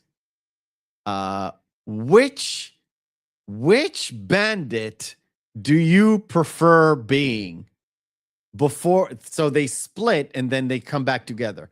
Which torture would you rather undergo?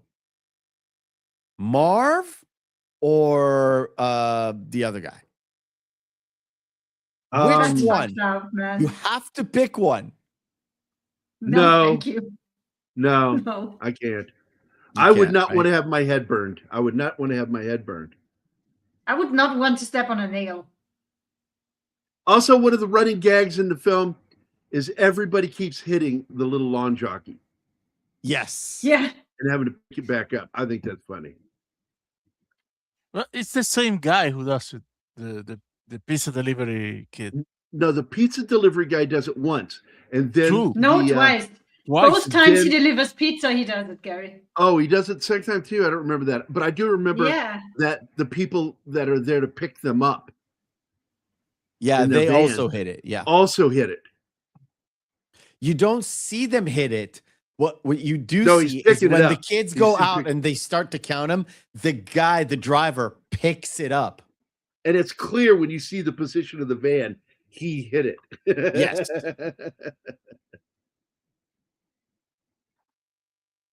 I think the worst one for me is the nail. And just to Yeah. let you know, that was actually just a rubber nail. And all he had to do was Yes. step down on it partially and it bent up close to the foot. So it wasn't so bad. Plus, he had the makeup tar, so he can actually like press it into the tar, so it goes essentially. It looks like it goes into his foot, but it really only is touching the makeup tar. Yeah, and then it So it's bends not at the tip, that so bad. you can't see it. He did but hurt his feet though in the scene where he that's stepped what on I'm the getting ready to ornaments. say, baby. Yep. Yeah. That they were made of candy glass, which Stern says, yeah, I'll do that. And he goes, you understand that even though it's candy glass, it's still glass. It gets sharp edges. It will cut you. And it did. But he Yes. went through it. He did the scene. Yeah, it's actually him. It's not a stunt guy. Yeah. Now, what was that He scene wanted to do right that. there? What was that a nod to? Oh my The Die yes, Hard, yes. I don't remember. Dun, dun, dun, dun, dun, dun, dun, dun, dun, dun, dun. Yeah, see? Yeah, anybody? Indiana Jones? I don't see. Raiders. Raiders. It's the scene where Tote grabs the Egyptian crest thing from the top of the staff of Ra. And the it's thing been- in the hand. It's been superheated, and he grabs it with his bare hand, and then it burns the shape of it. And that was a tiny little nod to that. Yeah, you stopped it a little too late because I couldn't figure out what you're talking about. Well, you can I see the didn't hot see him put doorknob. the hand on it. Yeah, but you saw the hot doorknob. It's And I not the didn't say same. this photo, I said this scene. That scene was a nod to Raiders. I love the fucking iron imprint on his face. Yeah. Now he's got the nail. You mean the iron that should have definitely killed him? Yeah. Oh, yeah. yes. It didn't even Oh, it break his just- nose. Look, man, Murphy's Law says that would have fallen point first onto his face and killed him. Yes. In the movie, it landed flat on his face. Not going to happen. This is great. Now, the way he did this scene is fantastic. Again, it's in camera effects. We're not even going to get to see it. So you have that torch. I can't do it without the fucking image. How do we not have that fucking image? So The weird part is a lot of the stuff, those weird stunts, they did it with their full face in camera. So you cannot have a stunt guy doing it. So it's actually Joe Pesci doing it. It's actually Daniel Stern doing it. When you see their faces, it's so, if you really think about it, is absolutely insane. I can't believe we don't have a fucking image of that. Can it fucking cut like that? There we go. I found a copy. The shit they So- did back then, man. And the way they did this is so fucking clever. They took a torch and put it up there above his head on the cabinet. Okay. All of that is real. And then there's a sheet of tilted glass between the camera and Joe Pesci and the torch. And in the glass, they all that gets picked up is the flame. And so they matched it up in the camera live on set. And there's a black fake head over there getting hit with the torch that's reflecting onto Joe Pesci. Share my screen. So, oh, you got it? All right. You know I I got you, baby.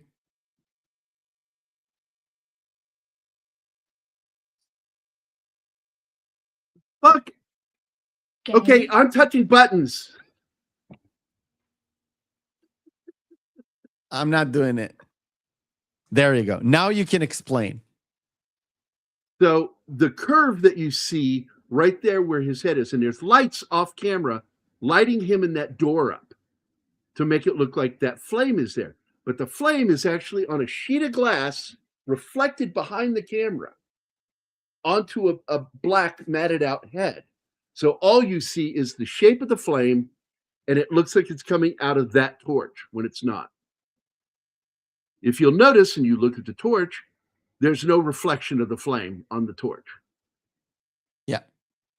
But it's not done with visual effects, done live on set. And it's fucking brilliant. And it's one of my favorite practical effects ever done in a film. Because it looks real, damn it. Yep. It looks like it's really hitting him because they lit up his hat and the door. Oh my God, that is just amazing what they did there. They make all that shit look really good and real. There we go, buddy. Now we're back to the film strip. the top of his thing burned. So each of them confront one another now. And basically, it was a contest. Who got fucked up more? But now they decide we're not letting this go. Real life, if they survive that, they'd fucking get out of there. Count themselves lucky. Yeah. I'm so glad she didn't get that. I could only see Catherine O'Hara.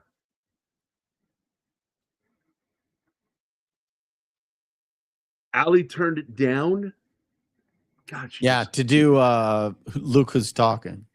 Which that movie gets a lot of flack. The first one was absolutely fucking great. The problem is the best parts, it's just the Bruce Willis parts.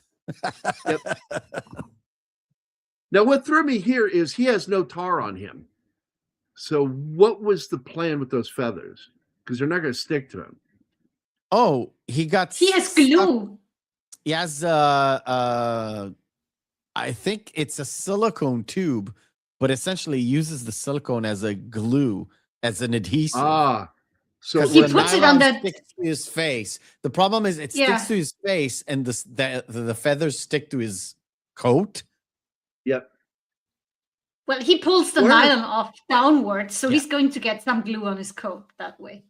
Yeah. Now this is the scene where he walks on top of the candy glass Christmas ornaments.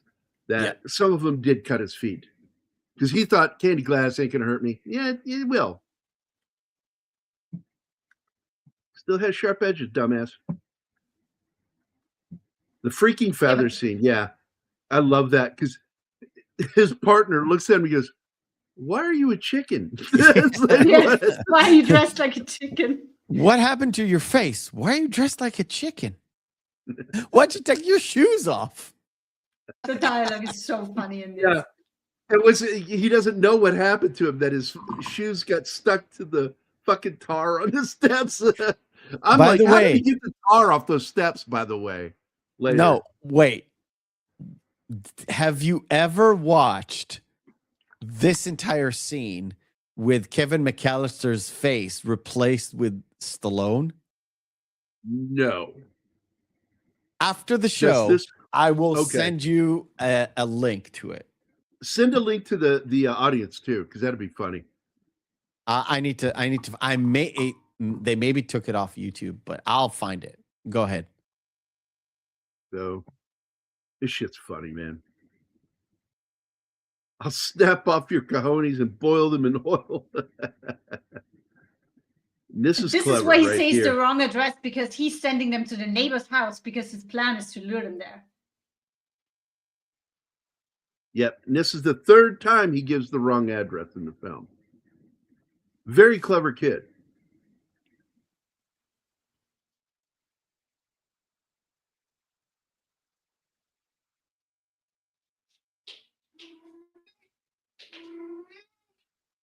It's a triantula, as my daughter used to call him. That fucking spider. Ah. That is almost as bad as when the actor, English actor that played Satipo in Raiders, let those fucking tarantulas crawl all over him in Raiders of the Lost Ark. He played Doc Ock in Spider-Man 2. Mm-hmm. I'm not gonna fight my brain. I know I'll remember his name in 15 minutes or so.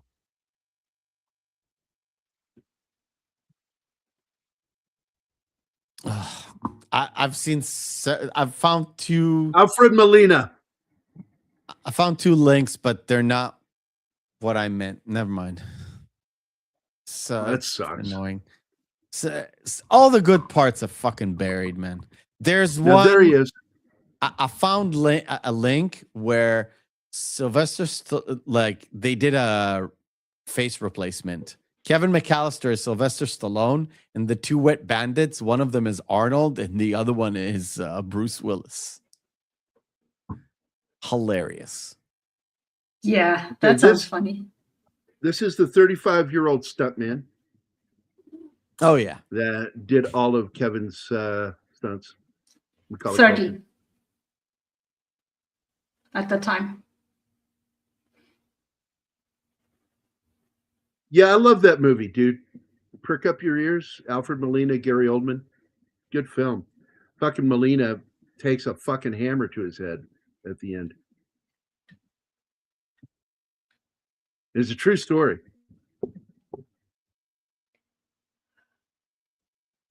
Came and get me for a cup, please. We need the sound of the Law and Order to when you say things like that. It's a true story. Bang bang. Oh, from like, I don't have it. I want it.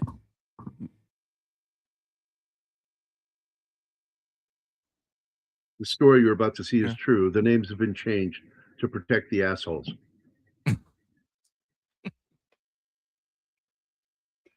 Why they would go do this is just beyond me.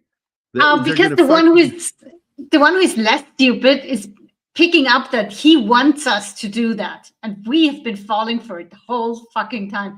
So he's trying to change strategy, but they're still too stupid. They're still outwitted by this kid.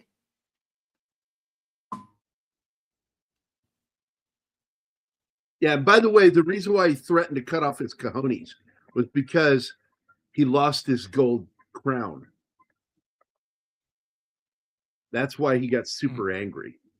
Because when he hit him with the paint cans and the pipe, it knocked the fucking crown off.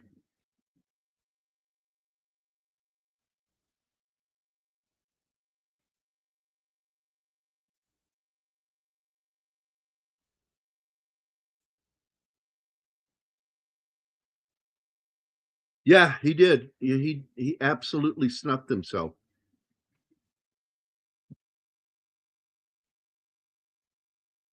It was it really in itself is two characters. One who suffers from low self-esteem, that feels like he's constantly getting screwed, but he continues helping people who screw him, and his self-esteem demands gratitude even for things he doesn't really deserve. I should be thankful for that. I created that. And the big thing is he would write something, and Alfred Molina's character would say, well, I came up with the name for that. He goes, well, let me know when they create an award for someone who created the name of a book or a play. Like, nobody gets an award for that. That's not owning a story. I owned the story. I wrote the story. You came up with a cool name. I used it.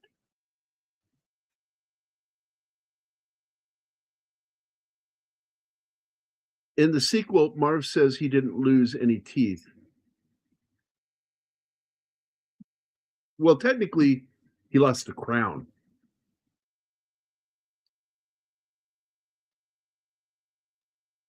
I love this. He walks up there. Yeah, the wet bandits. And he kicks him. He goes, shut up. Yeah, because the police just told them, by the way, because you were so stupid and did that signature move, we were able to point out all the houses that you burgled. So they are going to rot in jail for that. There's the look. Not really. That's the look he gives to Kevin. They went out pretty soon for the second movie. Yep. Well, yeah. Starring Donald Trump, as I recall, right? Yeah. Yeah. He has one scene. He's in it. I think it's 2 moments, or is it just one? Just the one. Just the one. I think he did it because they were shooting some place he owned the place. So that's the reason why, yeah. I'll let you do it, but I'm gonna have to be in the movie for a cameo. And he had kids. He had kids. And that was important. Something that his kids would like. I love Candy in this fucking role. He just he thinks his band is so much better known than it is. Yeah. We had the greatest hit in Sheboygan. It's like, where? And he's going on about this for a whole, 3 minutes? Before at the airport, yeah. Before actually telling her. She goes, oh, you make music. Because she couldn't know what the fuck he's talking about. Don't you know polka? You know our hits, polka, polka, polka. It's like polka, polka, polka. It's like one of our greatest hits, polka, polka, polka. You know the one, polka, polka, polka. That is straight up ad lib. Yep. That entire exchange of him trying to get her to figure out that they're a band, that is entirely ad libbed. Like I said, it's 23 hours. Straight up 23 hours that he did not even sleep. He was just, I'm ready to go. As soon as you guys are ready, let's go. It's kind of shit that killed him. Being like that. Yeah. Not healthy. Yeah.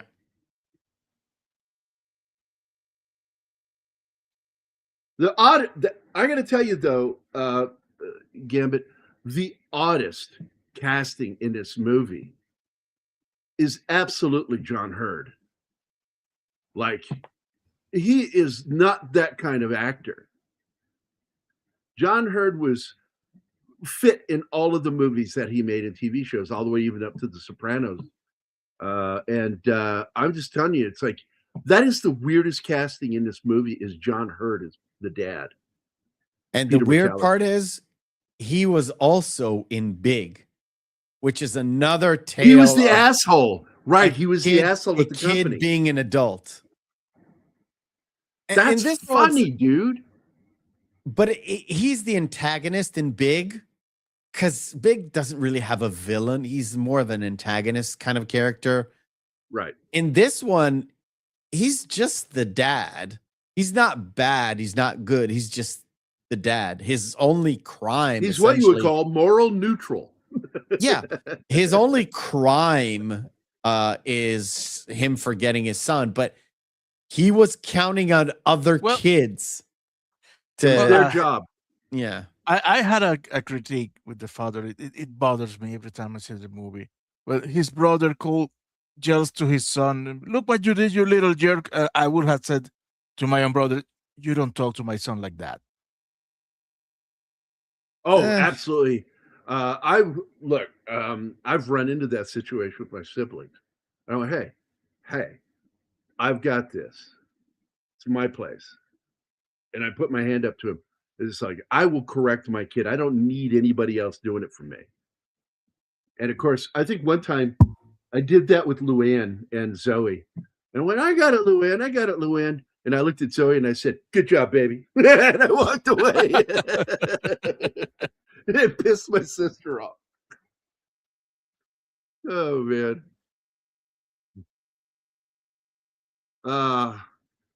I'm glad he got his fucking life together. Culkin. He was a wreck. Because he was in that movie. Was it you that brought it up, or was that Patrick, Party Beast? Because I saw that movie when it came out. It was a troubling movie. The one with what's his face? Frodo. Was he? I keep forgetting his name. The Good Son, The Good Yes. Son. Yeah. Elijah that one. Woods, and Elijah Woods. Elijah. Macaulay. Yeah. Did he meant that movie? He said, Yeah, is it Beast? Beast. Hold on. Let me go look it up real quick. I don't The think we're movie talking where- about the same thing. I'm talking about the one where he's like a real psychopath. In I The Good think I'll Son. find it. Oh, Yeah, The Good Son. I Son. fucking love that film because that was with Elijah Wood and Culkin as the Macaulay. murderous kid. Yeah. I like that movie, dude. I do. I thought it was a really good film. It felt like it was a quasi remake of The Bad Seed, a film from the late 50s, early 60s, black and white film, where a little girl, apple of her dad's eye, is a fucking psychopathic killer. This is the scene. This is the moment where you get that Macaulay Culkin has a conscience and a soul. That's right there. That he did that. So let me go to IMDb real quick. Let's go look at his movies because it was in the early 2000s, I think. If they ever did a remake, he needs to play the dad and have to go through a whole thing. And he has to deliver the line, "Oh no, not again," when they leave their kids. Let me see if I can find this movie. Party Monster. That was the movie. That I think Patrick was the one that brought it up earlier. Party Monster. That movie is so fucking weird. Good, evil, fun. And let me bring that down. I'll bring that there down. Okay,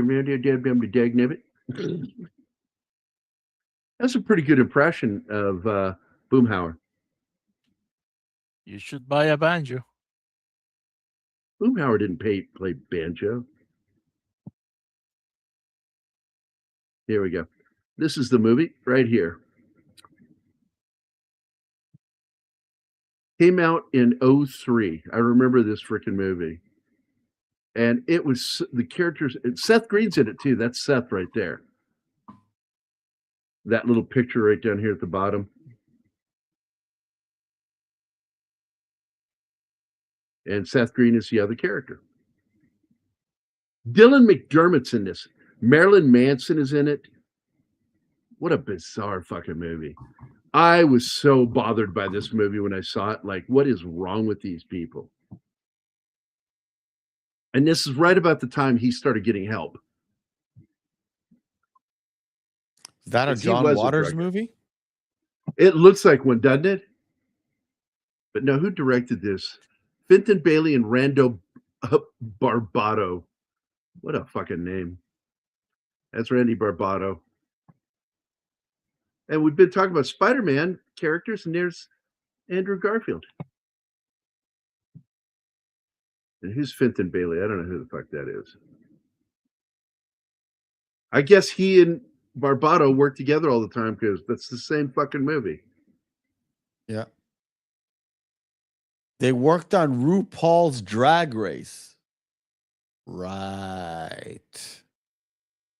Oh, Wilson Cruz is in this. Yep. Dylan McDermott. I fucking love that guy. Any movie that has Mia Kirshner in it is got to be fucking weird. Mia Kirshner is one of those actresses that only picks out fucked up roles. Exotica. The that Black movie Dahlia. is so fucking weird. Oh my God. 8 episodes of Discovery. Ugh. That's not something to brag about. But I don't know, man. I fucking love Home Alone. I just think that it's such a fun movie. And It's so funny. I haven't seen it in years, and it was fun to watch it again. And I'm like, I need to watch that more often. Like during the holidays, I should be more traditional in picking movies I want to watch. Now, I wouldn't mind watching and doing "It's a Wonderful Life" because a lot of people don't know. You know, they think that's like this happy Christmas movie. I'm like, the movie is about esticide. Well, the system of that is happy. And he's It's got about an pesticide. Wow. pesticide. Monkey pesticides. Because apparently in some parts of the world, monkeys destroy millions of crops a year, if you didn't know. The year after this movie, Chris pesticide. directed O'Hara in her first on-screen appearance in 20 years in Only the Lonely. My God, I fucking love that movie. It is on our list. I have the thumbnail for it. I think we're probably going to do that for Valentine's Day in February. I consider it the best film that Candy ever did. I fucking love that movie where he plays a Chicago cop, and he's got a dominant mother figure in his life played by Catherine O'Hara from The Quiet Man and all that shit. And she's so good in it with her accent. She goes, "Where do you plan to go? Where are you going?" "I was gonna go meet the guys to go bowling. And he's actually going to go out to see a girl played by Ali Sheedy that he met and falls in love with in the film. She falls in love with him, but then there's fucking mother from Ireland dominating everything in his life. And he doesn't want to disappoint her. He loves his mom. But he eventually gets put in that position. He's got to pick one or the other. And he ends up doing a very clever thing is instead bringing mom to their side. And it's a very good film. And cops love John Candy, man. They really do. When you watch his funeral, man, American cops and Canadian Mounties at his fucking funeral. And when they drove the procession, Anima, you want to tell this one? No, Guys, you go ahead. I need to be going. All right. So, it was a pleasure. Arrivederci. Bye. See you tomorrow. Bye, Rev. See you, See buddy. you tomorrow, Anima. Bye. Oh, not Gary? Fuck you, Okay. bastard. Turn on me like that. See you tomorrow, buddy. So when he died, they couldn't understand when they were in the limousines and on this funeral procession. And they're like, "What's going on here? There's no traffic." Every exit ramp was blocked by cops, and they were all saluting him as he went by. Saluting American style, not British. But they were all standing there blocking those fucking roads to let them get through to that funeral because cops love John Candy. And I've never been sure why, because it's not like he made a career playing cops. He did play cops, but he didn't make a career of it.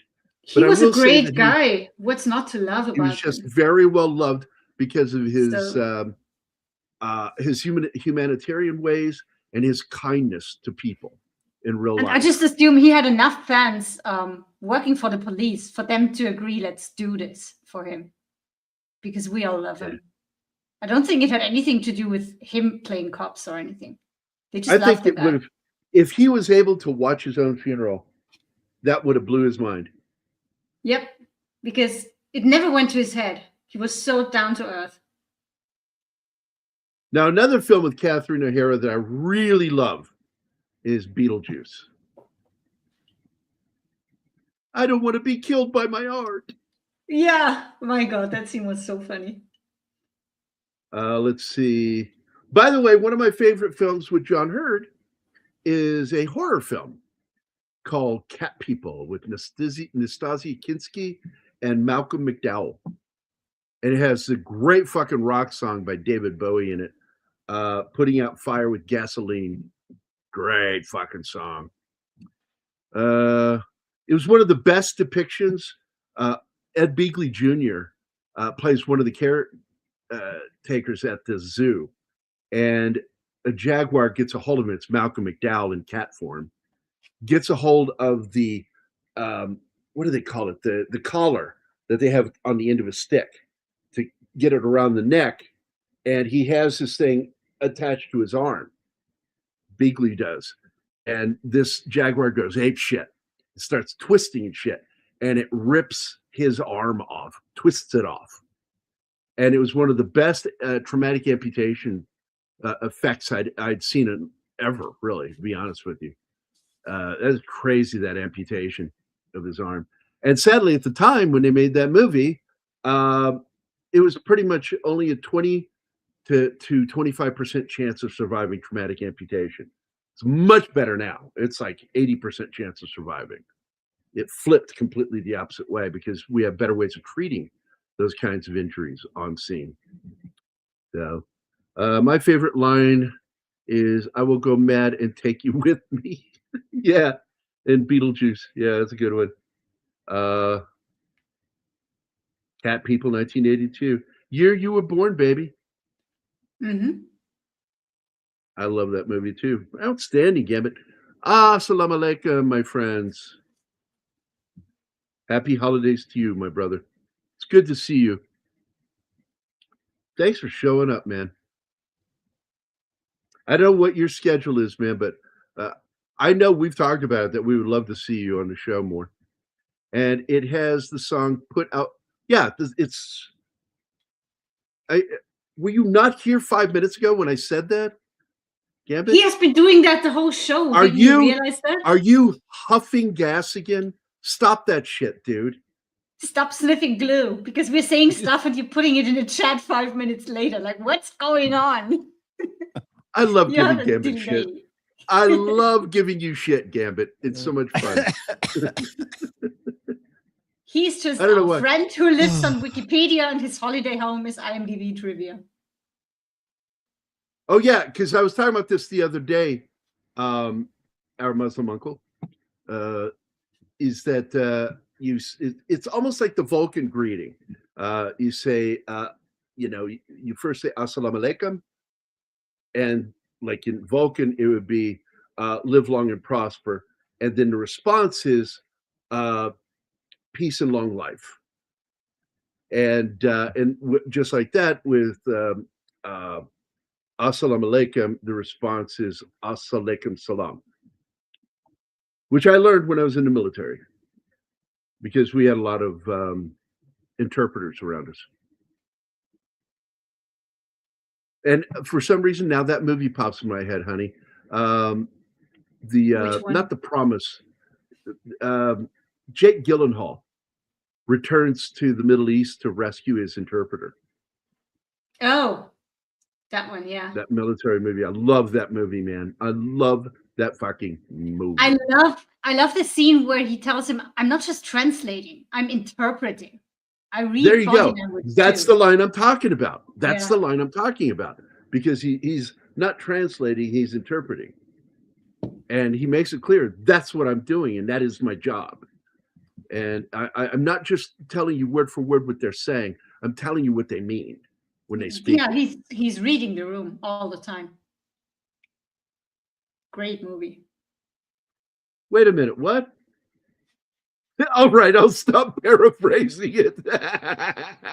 Okay, buddy. You keep doing it.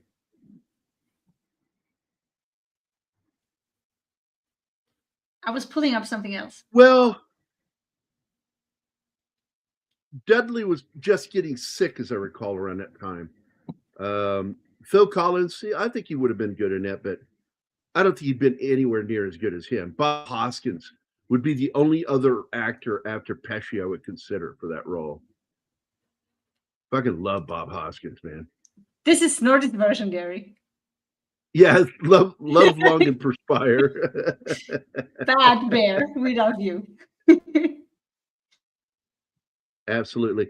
We're going to be I'm going to try, I haven't planned it yet, plotted it, or put it out for next week.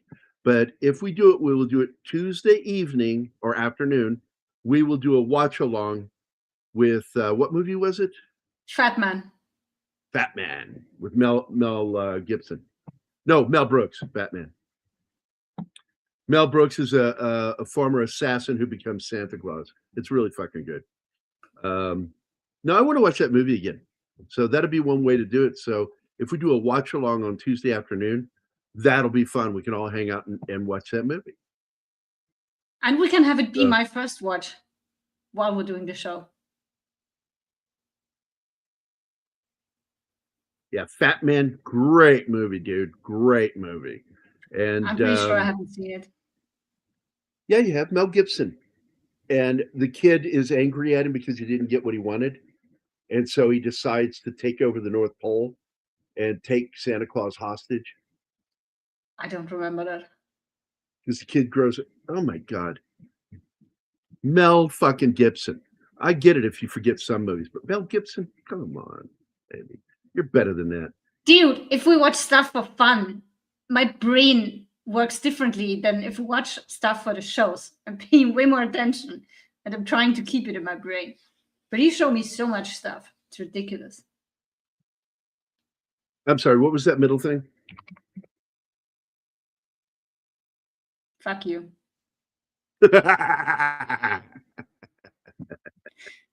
All right, we're going to get out of here, guys. It's wacky and cold-blooded. Walton Goggins is so good in that movie. Now, Mephisto has been conspicuously very quiet over the last few minutes, and I'm trying to figure out tired. why. It's 1:30 for him, Gary. Jesus. Be aware of our time. It's Even past a monkey's ass. Even Martine kind of bowed out, and you didn't even see it. He did. Well, he's not tired. He had other things to do. Well, fuck you then. Okay. What do you want from me? I'm tired. You going off on a rant. It's already 1:21 in the morning or in the night or whatever you call it. It's That's 1 night. a.m. That's not morning. I still have to do. I actually have to get up and do some fucking dishes. Because 1 Uhr und 29 Minuten. 21. Is that what I said? You said 29. That's a weird crossover between 21 and 29. I said ein. Did I say ein? 21. No, yeah, 29. Yeah, you're No. right. Yeah. Und You didn't- I am No. tired. Let's get out here. I want to Okay. go. Please, leave me in peace. Please go. Stop smiling. It's not a joke. Please leave. The party's over. Get out. All right. So let's say bye to everybody. Gambit, Snorty, Penny, Slasher Fred, Boosh, McFadden, Sally Forth, Bakeman's Girl, Shinatsky, Zax. Oh, there's a bunch of names missing here. Oh my God. Left me hanging. Well, at least our Muslim uncle. And was Shinatsky in there? Yeah, You Shinatsky's said there. Shinatsky 3 times. Shinatsky? No, Shinatsky. Oh, Shinatsky. Now, how many times have we said it? Enough All right, times. I live in a weird time zone. Correct. Also in a weird country. Just to let you know, we can't stay up too late with Mephisto because apparently, and I've heard this from sources that I trust, Jews in Israel become very like Mel Brooks looking after like 3 o'clock in the morning. Correction. He kind of looks like us. Like us. Okay. All right, Yeah. guys. Have a good night, man. We'll see you tomorrow. And we'll be doing another Christmas movie. So yay, Which one? us. A Christmas Story. Yeah, A Christmas Story, which I think is great too. It's another wonderful film. And It is. it's so funny. I hadn't seen that since the 80s. And I had such a good time watching that movie again. I'm like, yeah, I got to watch this regularly. That movie makes me laugh. All right. See y'all tomorrow now. Bye. Bye. Do, do, do, do, do, do, I was wondering if you were gonna-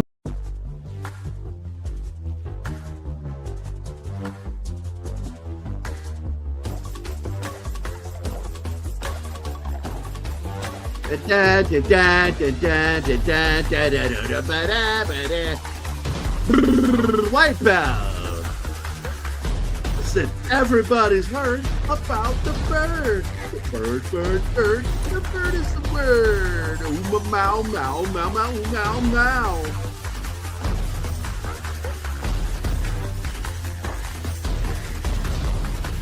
If your friends will dance, there ain't no friends of mine.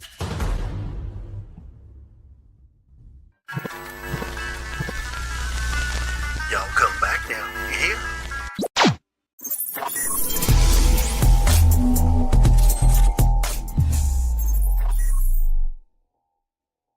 Matt Damon.